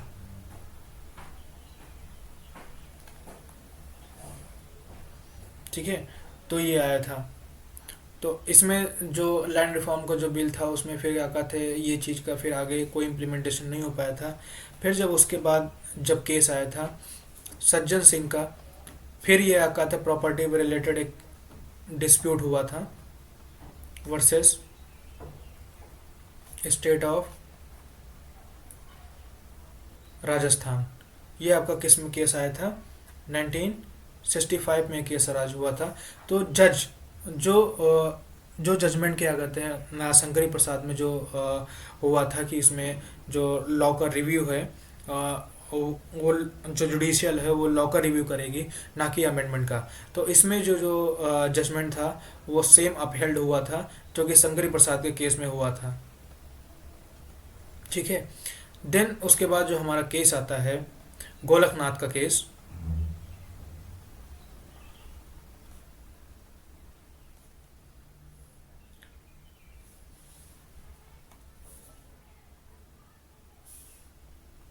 गोलकनाथ जो केस था वो कब आया था, Golaknath versus state of Punjab. ठीक है, ये आपका किस ईयर का केस था, 1967 का केस था। फिर से प्रॉपर्टी में डिस्प्यूट आया था और फिर से वही सारी चीज़ें इवॉल्व हुई थी कि ये क्वेश्चन अराइज हुआ था कि जो अमेंडमेंट होने के बाद वो होगा क्या, मतलब after amendment what it will say, मतलब उसे क्या कहा जाएगा। अगर गवर्नमेंट उस चीज़ को अमेंडमेंट करती है तो उसे बाद में क्या कहा जाएगा। तो फिर उसमें ये बोला गया था कि जो अमेंडमेंट जो है वो एक प्रोसीजर है। ठीक है, और जो जुडिशियल ने फिर ये इंटरप्रेट किया था कि अमेंडमेंट होने के बाद वो एक अमेंडमेंट का जो प्रोसेस है वो पूरा का पूरा क्या है, एक प्रोसीजर है। अमेंडमेंट होने के बाद वो एक जनरल लॉ में बन जाता है। ठीक है, फिर इसके बाद जो ये जब जुडिशियल का ये चीज़ आई थी कि इसको हम जनरल लॉ में काउंट कर लेंगे, तो इस इफेक्ट को रिड्यूस करने के लिए, ठीक है, इस जजमेंट को रिड्यूस करने के लिए 24th अमेंडमेंट आया था। 24th अमेंडमेंट आया था जिसमें जो कि 1970, इसको मैं लिख देता हूँ, 24th अमेंडमेंट हुआ था जो कि 1971 में। और इसमें जो एडेड हुआ था 13 सब क्लॉज 4 और आर्टिकल 368 में भी जोड़ा गया था। ठीक है, तो इसमें ये हुआ था कि जो भी आर्टिकल 368 में जो बात कही गई है वो आर्टिकल 13(4) में कोई भी प्रभाव नहीं करेगी, ना ही 13(4) की जो भी बात कही गई है वो आर्टिकल 368 में भी कोई इंटरफेयर नहीं करेगी। ठीक है, ये चीज़ फिर ये जो अमेंडमेंट के प्रोसेस के द्वारा ये सारी चीज़ें कर दी गई थी। ठीक है, देन अब जो नेक्स्ट केस आता है वो हमारा केस कौन सा है, Kesavananda Bharati versus state of Kerala, 1973 का केस है। फिर से बात ये उठी कि ये चीज़ बेसिकली जो 24th अमेंडमेंट हुआ गवर्नमेंट का वो सही था, लेकिन उससे आगात है कोई कॉन्स्टिट्यूशन पे हार्म नहीं पहुंचना चाहिए। तो इसमें जो बेंच बैठी थी वो 13 जूरी की जो बेंच थी, और उसमें जो वर्डिक्ट आया था वो 7-6 वोटिंग से मीन्स पॉजिटिव में आया था। तो इसमें ये कहा गया था कि जो भी अमेंडमेंट होते हैं, ठीक है, वो पार्लियामेंट जो है वो पूरा का पूरा कर सकती है। ठीक है, लेकिन जो कॉन्स्टिट्यूशन का जो बेसिक स्ट्रक्चर है उसको बिना हार्म पहुंचाए, कॉन्स्टिट्यूशन को बिना हार्म पहुंचाए जो भी चेंजेस करने हैं वो कर सकती है, उसका राइट है पार्लियामेंट का पूरा अमेंड करने का, लेकिन कोई भी बेसिक स्ट्रक्चर को हार्म नहीं पहुंचाना चाहिए। ठीक है, और ये जो बेसिक स्ट्रक्चर की जो डिफिनेशन थी वो ये बोला गया कि जब इसकी बात आई कि बेसिक स्ट्रक्चर होगा क्या, तो उसमें ये फिर ये आएगा कि जो बेसिक स्ट्रक्चर की जो बात है वो केस टू केस वेरी करेगा, केस टू केस वेरी रहेगा, और डिफाइन किया जाएगा कि हम बेसिक स्ट्रक्चर किस जो चीज़ को कहेंगे। ठीक है, वो डिफरेंट सर्कमस्टांसेस हो गए, डिफरेंट इवेंट्स हो गए, उसमें चीज़ देखने को मिलेंगी। तो ये जो आपके पूरे के पूरे जो 4 केस हैं, ये आपके कंपटीशन में भी पूरे के पूरे ये क्वेश्चन आते हैं। ये आपका आप चाहे यूजीसी नेट लॉ का दें, ठीक है, यूपीएससी का एग्ज़ाम दें, जुडिशरी का, ठीक है, पीसीएसजे आप दें, ठीक है, आप एआईबी का एग्ज़ाम दें, ऑल इंडिया बार एग्जामिनेशन का एग्ज़ाम दें, आप कोई भी कम्पिटिटिव एग्ज़ाम देते हैं, तो उसमें जो ये आपका जो क्वेश्चन आता है कि जो आपका जो ये केस आते हैं, अब जैसे आपका एक तरफ दे देगा ये केसेस दे देगा शंकरी प्रसाद, सज्जन सिंह, गोलकनाथ, केशवानंद, ये 4 इंपॉर्टेंट केस हैं। ठीक है, अब इनके बाद फिर क्या दे देगा, इनका ईयर दे देगा, ईयर दे देगा कि आप इसको मैच करिए कि किस ईयर में कौन सा केस आया था। ठीक है, दूसरा इसमें ये आ सकता है कि आपका एक ऑर्डर दे दिया जाएगा, रैंडम ऑर्डर आपका दे दिया जाएगा कि आगे पीछे कि ये केसेस थे, इनको आकाते हैं सही सीक्वेंस में अरेंज करिए। ठीक है, तो ये आपका जो काफ़ी मोस्टली आज जो कंपटीशन में होता है वो पूरा का पूरा आपका पूछा जाता है। ठीक है, अब जब हम बात करते हैं नेक्स्ट आर्टिकल की, हम बात कर लेते हैं आर्टिकल 14 की। ठीक है, आर्टिकल 14 जिसमें हम राइट टू इक्वलिटी की बात करते हैं। तो जब राइट टू इक्वलिटी की जब बात आती है तो सबसे पहला जो केस आता है वो किसका आता है, इंदिरा साहनी।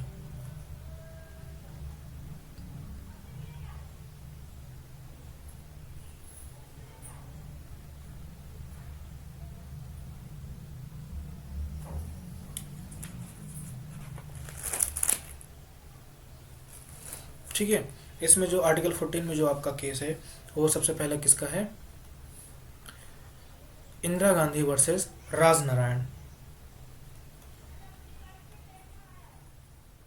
ठीक है, ये आपका कौन से ईयर का केस था, ये आपका था 1975 का केस था। इसमें जो आगात है राइट टू इक्वलिटी की जब बात हुई थी तब इसमें कुछ क्लास के लेजिस्लेशन क्लास का डिवीज़न हुआ था।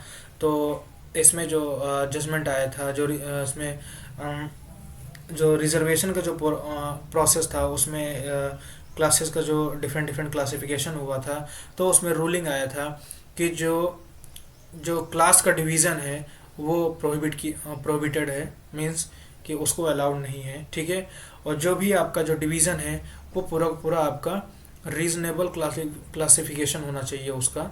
ठीक है, वो कोई भी बायस नहीं होना चाहिए या आर्बिट्रेरी नहीं होना चाहिए।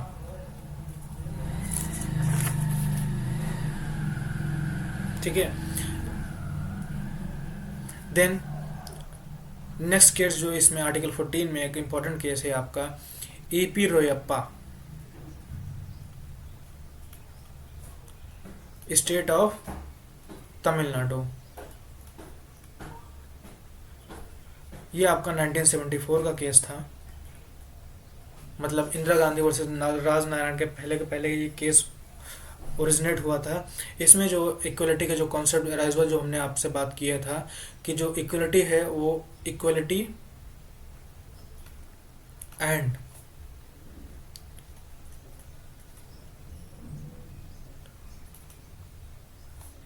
Are enemy to each other, means एक दूसरे के शत्रु हैं, मीन्स दोनों एक साथ पॉसिबल नहीं है। अगर कहीं मनमानापन है तो वहाँ इक्वलिटी नहीं हो सकती, और जहाँ इक्वलिटी है वहाँ पर मनमानापन नहीं हो सकता है, ठीक है। और फिर देन जो इसमें आपका जो फिर आया था Maneka Gandhi versus union of India में 1978 का जो केस था, इसमें जो रूलिंग आई थी वो आई थी जो भी आपका जो लॉ है या एक्ट है वो आपका क्या होना चाहिए, वो जस्ट, फेयर एंड रीजनेबल होना चाहिए। क्योंकि इसमें मेनका गांधी का जो पासपोर्ट था वो एयरपोर्ट अथॉरिटी द्वारा पूरा पूरा सीज कर लिया गया था, तो उस पर फिर ये क्लेम आया था कि उन्होंने बोला था कि जो हमने आपका सीजर किया है पासपोर्ट का वो इस एक्ट के थ्रू किया गया था। फिर बाद में वो एक्ट चैलेंज हुआ था। उसके बाद ये जस्टिस पीएम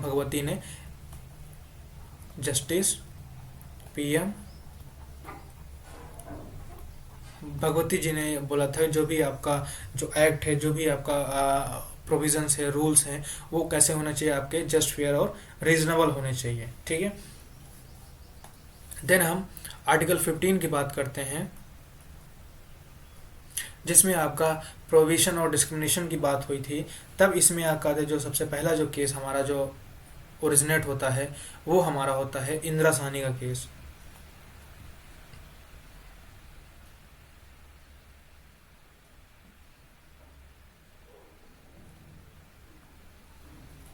इंदिरा साहनी का केस था जो कि Indira Sahni versus union of India,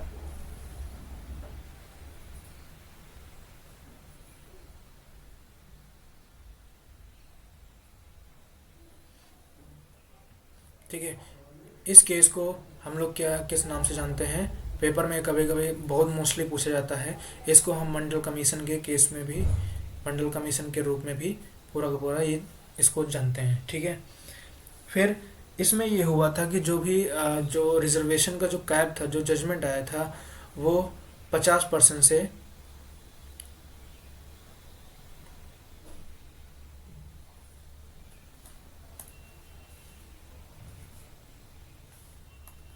जो आपका रिजर्वेशन रहेगा, वो जो मैक्सिमम कैपेसिटी रहेगी वो कितनी रहेगी,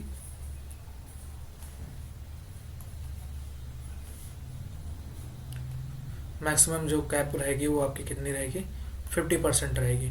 और उसमें जो आपके जो क्लास डिवीज़न था वो पूरा का पूरा इसमें रेस्ट्रिक्ट किया गया था कि जो आप जो भी अलग जो क्लासेस आप बना रहे हैं वो पूरा का पूरा नहीं होगा इसमें। और जो इसमें क्रीमी लेयर का था, ठीक है, जो क्रीमी लेयर का जो डिवीज़न था वो इसमें क्या कर दिया था, एक्सक्लूड कर दिया गया था।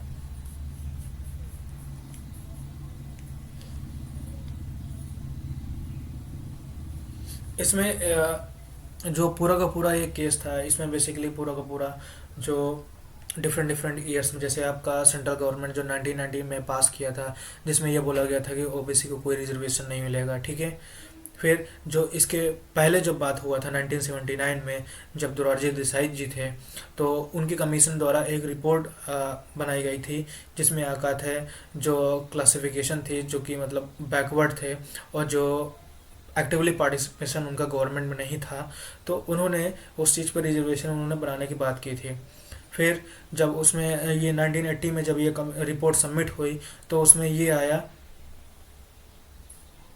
कि जो कास्ट का डिवीज़न हुआ वो कम से कम 3743, जो कास्ट का डिवीज़न जब रिपोर्ट के थ्रू आया तो ये आपका इस नंबर में जो कास्ट कैटेगरी वो पूरी की पूरी फाउंड की गई। तो उसमें ये आया कि जो 27% की जो रिजर्वेशन की जो प्रोसेस पॉलिसी थी वो फिर आगे दिया जाए। ठीक है। फिर जब ये रिजर्वेशन की बात, लोअर बैकवर्ड की क्लास की बात हुई, तो फिर आपका जो ओबीसी ने इसको प्रोटेस्ट करना स्टार्ट किया। फिर सुप्रीम कोर्ट ने फिर इस ऑर्डर को पूरा का पूरा स्टे कर दिया।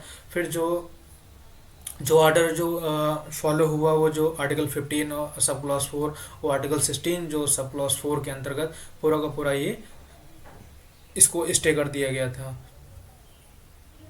फिर जब कांग्रेस ने फिर ये नया ऑर्डर रिलीज किया कि 20% जो रिजर्वेशन है वो ओबीसी को होना चाहिए, प्लस जो 10% रिजर्वेशन है वो इकोनॉमिकली वीकर सेक्शन को दिया जाना चाहिए। तो जब ये बात कांग्रेस गवर्नमेंट ने की, तब फिर ये बात चैलेंज हुई कोर्ट में। तो फिर इसको जो सुप्रीम कोर्ट की जो जजमेंट थी, उसमें जो सुप्रीम कोर्ट का जो 9 बेंच की पहले जो 9 बेंच की जो रूलिंग, जो जजेस की रूलिंग थी, उसमें इसको 27% को वैलिड करार दिया गया कि जो 27% जो रिजर्वेशन है वो ओबीसी को दिया जाएगा। लेकिन जो 10% का जो रिजर्वेशन था जो ईडब्ल्यूएस को दिया जा रहा था, उसको क्या कर दिया गया, इनवैलिड करार दे दिया गया। ठीक है। फिर 1992 में फिर ये बात आगे हुई। फिर ये बात चैलेंज हुआ कि जो सोशली और एजुकेशनल बैकवर्ड क्लासेस हैं और जो इकोनॉमिकली हैं वो पूरा का पूरा दिया जाए। फिर जब आर्टिकल 15(4) की बात होती है, तो वहाँ पर ये लिखा जा सकता है कि जो सामाजिक और एजुकेशनल पिछले बैकवर्ड हैं उनको रिजर्वेशन दिया जाए। 16 के 4 के जो सब क्लॉज 4 में जो बात किया गया है, उसमें ये बोला गया है कि जो जिनका एजुकेशनल में इनसफिशिएंट रिप्रेजेंटेशन है, ठीक है, उनको आकादा पूरा का पूरा रिजर्वेशन दिया जाएगा। ठीक है। फिर देन जब आर्टिकल 15(6) और आर्टिकल 16 जब 6 इंट्रोड्यूस हुआ, तो इसमें ये बोला गया कि जो इकोनॉमिकली ईडब्ल्यूएस है उनको भी रिजर्वेशन दिया जाएगा। ठीक है। और जो इसमें आकात है जो जॉब में भी पूरा का पूरा रिजर्वेशन रहेगा। ठीक है। ये आपका एजुकेशन से हो गया और ये आपका किस में हो गया, जॉब में हो गया। ठीक है।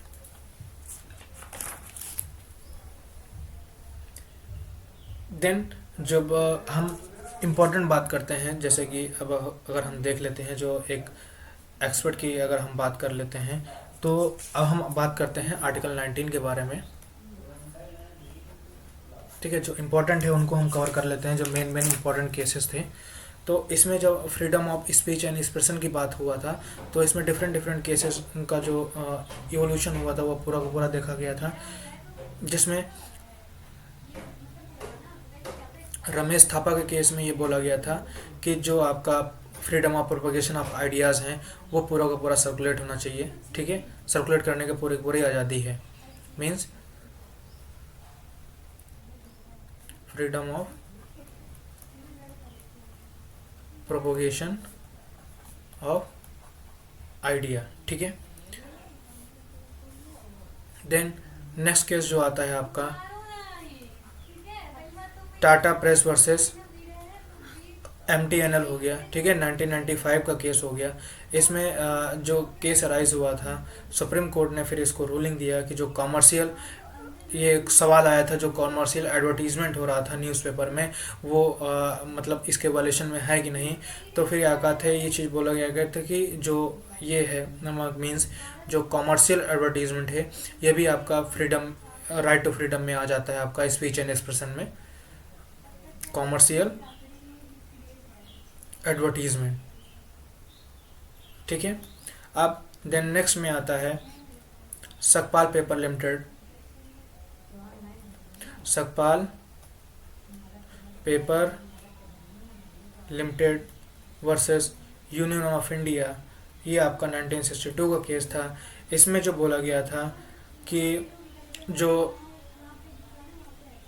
जो फ्रीडम ऑफ प्रेस का पूरा इसमें कॉन्सेप्ट इंट्रोड्यूस किया गया था कि जो प्रेस की फ्रीडम है वो जो न्यूज़पेपर में कंफाइंड पूरी की पूरी नहीं रहेगी, वो पैम्पलेट, सर्कुलर और इन पे भी वो पूरा का पूरा जो प्रेस की फ्रीडम है वो भी पूरी की पूरी रहेगी।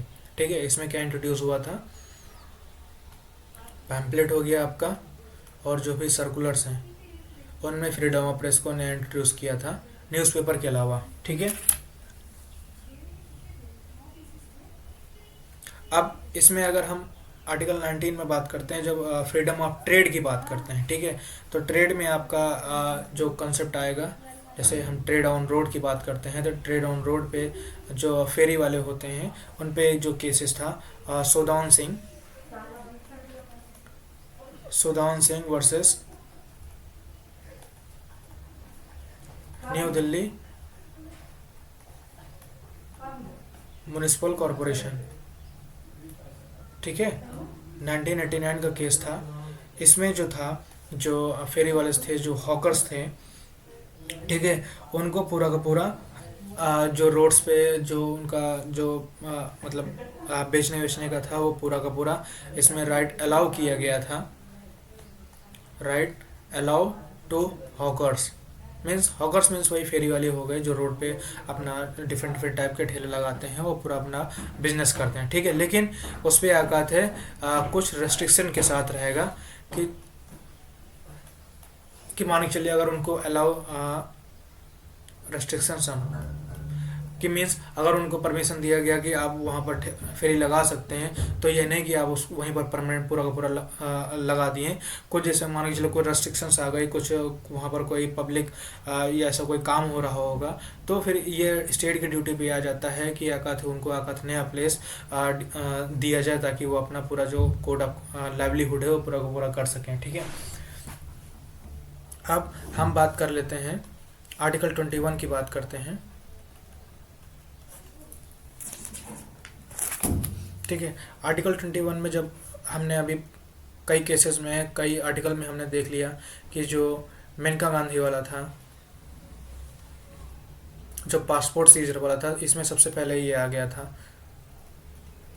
ठीक है, 1978 इसमें जो था राइट टू आकात है, पर्सनल लिबर्टी पे जो ये पूरा का पूरा था, ये पूरा था मीन्स कि जो राइट्स था वो पूरा का पूरा सीजर वाला, वो पूरा का पूरा इसके थ्रू पूरा का पूरा चैलेंज हुआ था, जिसमें आकात है जो जस्टिस हुआ था वो पूरा का पूरा जो नया रूलिंग आई थी जिसमें जस्ट फेयर एंड रीजनेबल आपका होना चाहिए पूरा का पूरा। ठीक है, फिर ए गोपालन के केस में जो आया था उसमें ये आया था जो कि वो कम्युनिस्ट लीडर थे जिनको आका थे डिटेंशन एक्ट के थ्रू उनको पूरा का पूरा डिटेन कर लिया गया था, तो उसमें जो स्टक डाउन हुआ था लॉ का वो भी पूरा का पूरा इसमें देखने को मिलता है। ठीक है, फिर इसमें अगर हम बात कर लेते हैं कुछ एक कॉन्सेप्ट को बात करते हैं, जैसे राइट टू प्राइवेसी हो गया आपका, ठीक है, और फिर राइट टू डाई हो गया। ठीक है, ये दो कॉन्सेप्ट की हम इसमें बात करेंगे। राइट टू प्राइवेसी की बात करेंगे तो केस है आपका PUCL versus union of India, ये आपका 1997 का केस था। इसमें ये बोला गया था कि जो फ़ोन टैपिंग है, मीन्स जो फ़ोन टैपिंग है, जो डिफरेंट डिफरेंट ऑर्गेनाइजेशन के सर्टेन केसेस में फ़ोन टैप करती है, फ़ोन रिकॉर्ड करती हैं ताकि एक दूसरे को सुन सकें, तो जो राइट टू प्राइवेसी का जो वो है वो पूरा का पूरा हनन है पूरा का पूरा। तो इसमें ये बोला गया था कि तो इसमें ये तब अलाउ किया गया था कि जैसे मान के चले कोई क्रिमिनल एक्ट होने वाला है, ऐसा कुछ है, तब उस केस में पूरा का पूरा फ़ोन टैपिंग किया जा सकता है, लेकिन वो विद परमिशन के थ्रू। ठीक है, जब राइट टू डाई की बात करते हैं, ठीक है, तो राइट डाई में जो पहले जो कुछ केसेस में जो कंसेप्ट आया था,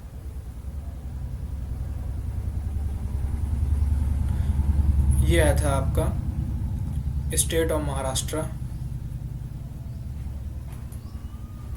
versus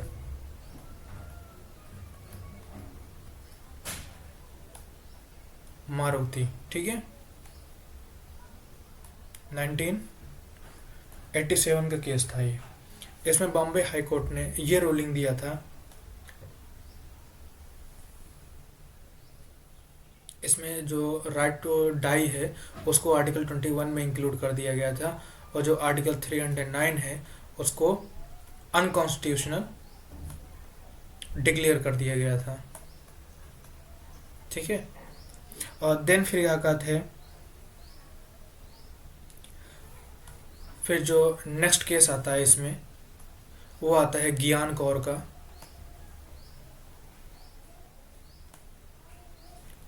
versus state of Punjab. इसमें ये रूलिंग आई थी, फिर से बात ये आई कि कहते हैं जो राइट टू डाई का कॉन्सेप्ट है उसमें ये चीज़ इंक्लूड है, तो फिर उसमें ये बोला कि जो राइट टू डाई है वो आर्टिकल 21 में इंक्लूडेड नहीं है, तो उनमें नॉट इंक्लूडेड। ठीक है, और इसको फिर जो आर्टिकल 309 था उसको फिर से वापस से कॉन्स्टिट्यूशनल डिक्लेयर कर दिया गया।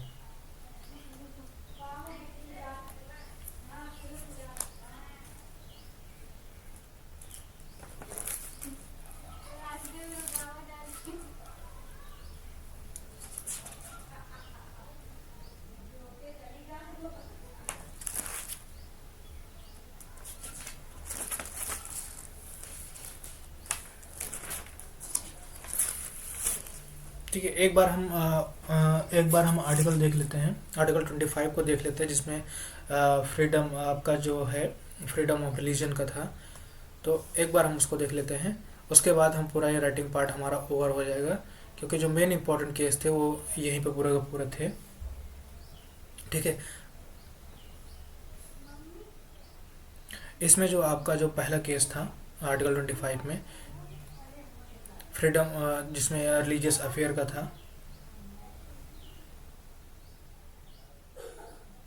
ये इसको हम इस केस के नाम से भी जानते हैं नेशनल एंथम केस।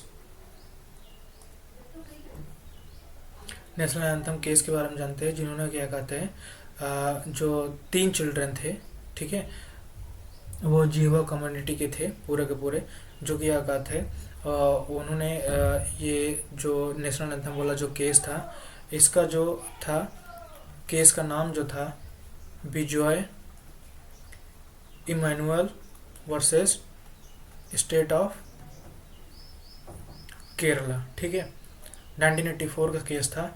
इसमें जो बच्चों को सस्पेंड किया गया था उन पे एलिगेशन ये लगाया गया था कि वो नेशनल एंथम को जो थे वो उन्होंने गा नहीं रहे थे। तो फिर बाद में इस पे ये वर्डिक्ट आया कि जो उन्होंने जो नेशनल एंथम जब को उन्होंने रिस्पेक्ट किया था, वो स्टैंडिंग में थे, तो फिर ये जो उन पे जो रेस्ट्रिक्शन था वो पूरा का पूरा रिकॉल कर लिया गया था।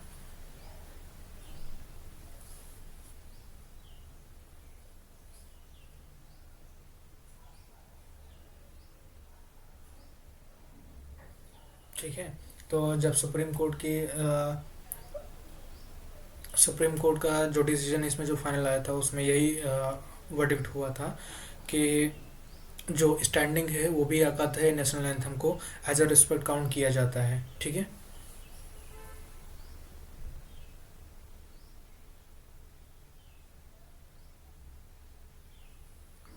तो अभी तक जितने हम लोगों ने पूरा का पूरा ये देख लिया है कि डिफरेंट डिफरेंट केसेस है, डिफरेंट डिफरेंट आर्टिकल में कौन कौन से लैंडमार्क केसेस थे। तो ये पूरे का पूरे आपके जो रहेगा, ये पूरा का पूरा आपका एग्ज़ाम पर्सपेक्टिव से भी पूरा का पूरा इंपॉर्टेंट रहेगा। तो ये उम्मीद करते हैं कि जो भी पूरा का पूरा ये आर्टिकल आपका पूरा फंडामेंटल जो पार्ट थे ये आपका 12 से लेकर 35 तक, ये पूरा का पूरा आपको पूरा क्लियरली समझ में आ गया होगा। ठीक है, क्योंकि फंडामेंटल राइट ही है जो हमें आकात है पूरा का पूरा जो हमारी जो पूरी पूरी लाइफ है वो पूरा का पूरा इसमें गवर्न करने को पूरा देते हैं, कैसे कैसे हमें प्रोपोगेट करना चाहिए, कैसे कैसे हमें चीज़ों को फॉलो करनी चाहिए। तो बिना इसके चीज़ें ये पॉसिबल ही नहीं है कि आकात हम चीज़ों को सही ढंग से फॉलो कर पाएँ। अब बात करते हैं कि जो फंडामेंटल राइट है, ठीक है, वो लॉ में तो पूरा का पूरा स्ट्रिक्टली हम लोग को राइट दिया गया है कि क्या कहते हैं हम लोग को पूरा का पूरा फॉलो करना चाहिए। लेकिन जो ये जो राइट्स हैं, ठीक है, ये हम लोग ढंग से पूरा का पूरा बेसिकली फॉलो ही नहीं करते हैं। ठीक है, जैसे कि मान के चलते जो हमारा जो ये राइट का जो नेचर है, जो फंडामेंटल राइट्स हमारे पास हैं, ठीक है, जो कॉन्स्टिट्यूशन ने हमें प्रोवाइड किए हैं, उन्हें हमारी ड्यूटीज़ हैं कि पूरा का पूरा उनको अच्छे से फॉलो करें। और ये भी ध्यान में रखें कि जो फंडामेंट जो भी लॉज और आर्टिकल्स हमारे बेनिफिट और फेवर में हमारे अपलिफ्टमेंट के लिए बने हुए, उनको हम स्ट्रिक्टली फॉलो करें। और जब हम नॉलेज किसी चीज़ की एक्वायर करते हैं तो हमारी प्राइमरी ड्यूटी होती है चीज़ों को अंडरस्टैंडिंग करने के लिए। लेकिन अभी तक मैक्सिमम ये देखा जाए कि लोगों को नॉलेज भी है लेकिन वो चीज़ों को स्ट्रिक्टली इम्प्लीमेंट नहीं कर रहे हैं। जैसे कि रोड पे लिखा रहता है कि जैसे मान के चलिए नो स्पीड हियर, यहाँ थूकना मना है, लेकिन हमारी जो सिविक सेंस होती है, हम इतने नॉलेजेबल होने के बाद भी वहाँ पर जहाँ पर लिखा रहता है कि नो स्पीड, यहाँ थूकना मना है, वहाँ पर भी हम थूक देते हैं। तो ये हमारे जो हमारा नेचर है, जो हमारा सिविक सेंस है, उसको ये बताता है कि हम कितने नॉलेजेबल हैं, चीज़ें मतलब कितने समझदार बन चुके हैं कि जब चीज़ें लिखी हुई हैं कि यहाँ पर ये चीज़ ना करें, तब भी हम वहीं पर वो चीज़ करने की कोशिश करते हैं। तो बेसिकली हमें इन चीज़ों को अवॉइड करना चाहिए। अगर हम नॉलेज चीज़ों को प्रोवाइड कर नॉलेज हमें है हर चीज़ों का, तो वो हमें चीज़ें यही बताती है कैसे हमें डिसिप्लिन में रहना चाहिए। नॉलेज बेसिकली हमें डिसिप्लिन में रहना सिखाती है, ना कि आकाते चीज़ों को वायलेट करना सिखाती है। तो उम्मीद करते हैं कि जो अभी तक का पूरा ये आपका सेशन रहा था फंडामेंटल राइट का पूरा कम्प्लीटली जो आपका ब्रेक डाउन था पूरा स्टार्टिंग से लेकर लास्ट तक, वो पूरा आपका पूरा क्लियर हो गया होगा। जो केसेस मैंने डिस्कस किए हुए हैं वो पूरा आपको पूरा समझ में आ गया होगा। और अगर कोई इसमें फंडामेंटल राइट में कोई आपको दिक्कत आती है, कोई इशू आता है, कोई क्वेरी क्वेश्चन रेज होता है, तो आप बेसिकली आप पूरा का पूरा कमेंट कर सकते हैं। आप पूरा का पूरा अलाउड हैं कमेंट करने के लिए, क्वेश्चन पूछने के लिए। और अगर कोई आपको नोट्स चाहिए या आपको कोई हेल्प चाहिए तो आप पर्टिकुलर मेल ड्रॉप कर सकते हैं geolex@gmail.com पे। ठीक है, और मैं आपका पूरा का पूरा जो क्वेरी और क्वेश्चन है उसको पूरा रिजॉल्व करने की पूरी कोशिश करूँगा। ठीक है, तो नेक्स्ट वीडियो जो आने वाली है वो पूरा आपका जो DPSP आपका पार्ट 4 रहेगा। ठीक है, जो आपका 36 लेके 51 तक रहेगा।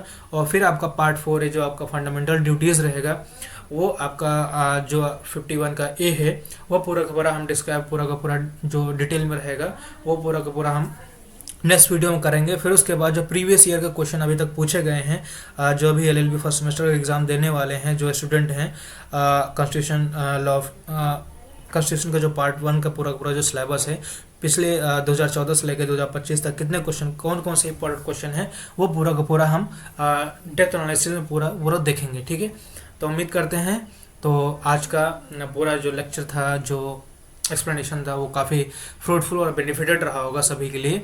तो ये सब चीज़ें हमें पता होनी चाहिए। ठीक है, तो मिलते हैं फिर नेक्स्ट वीडियो में। Thank you.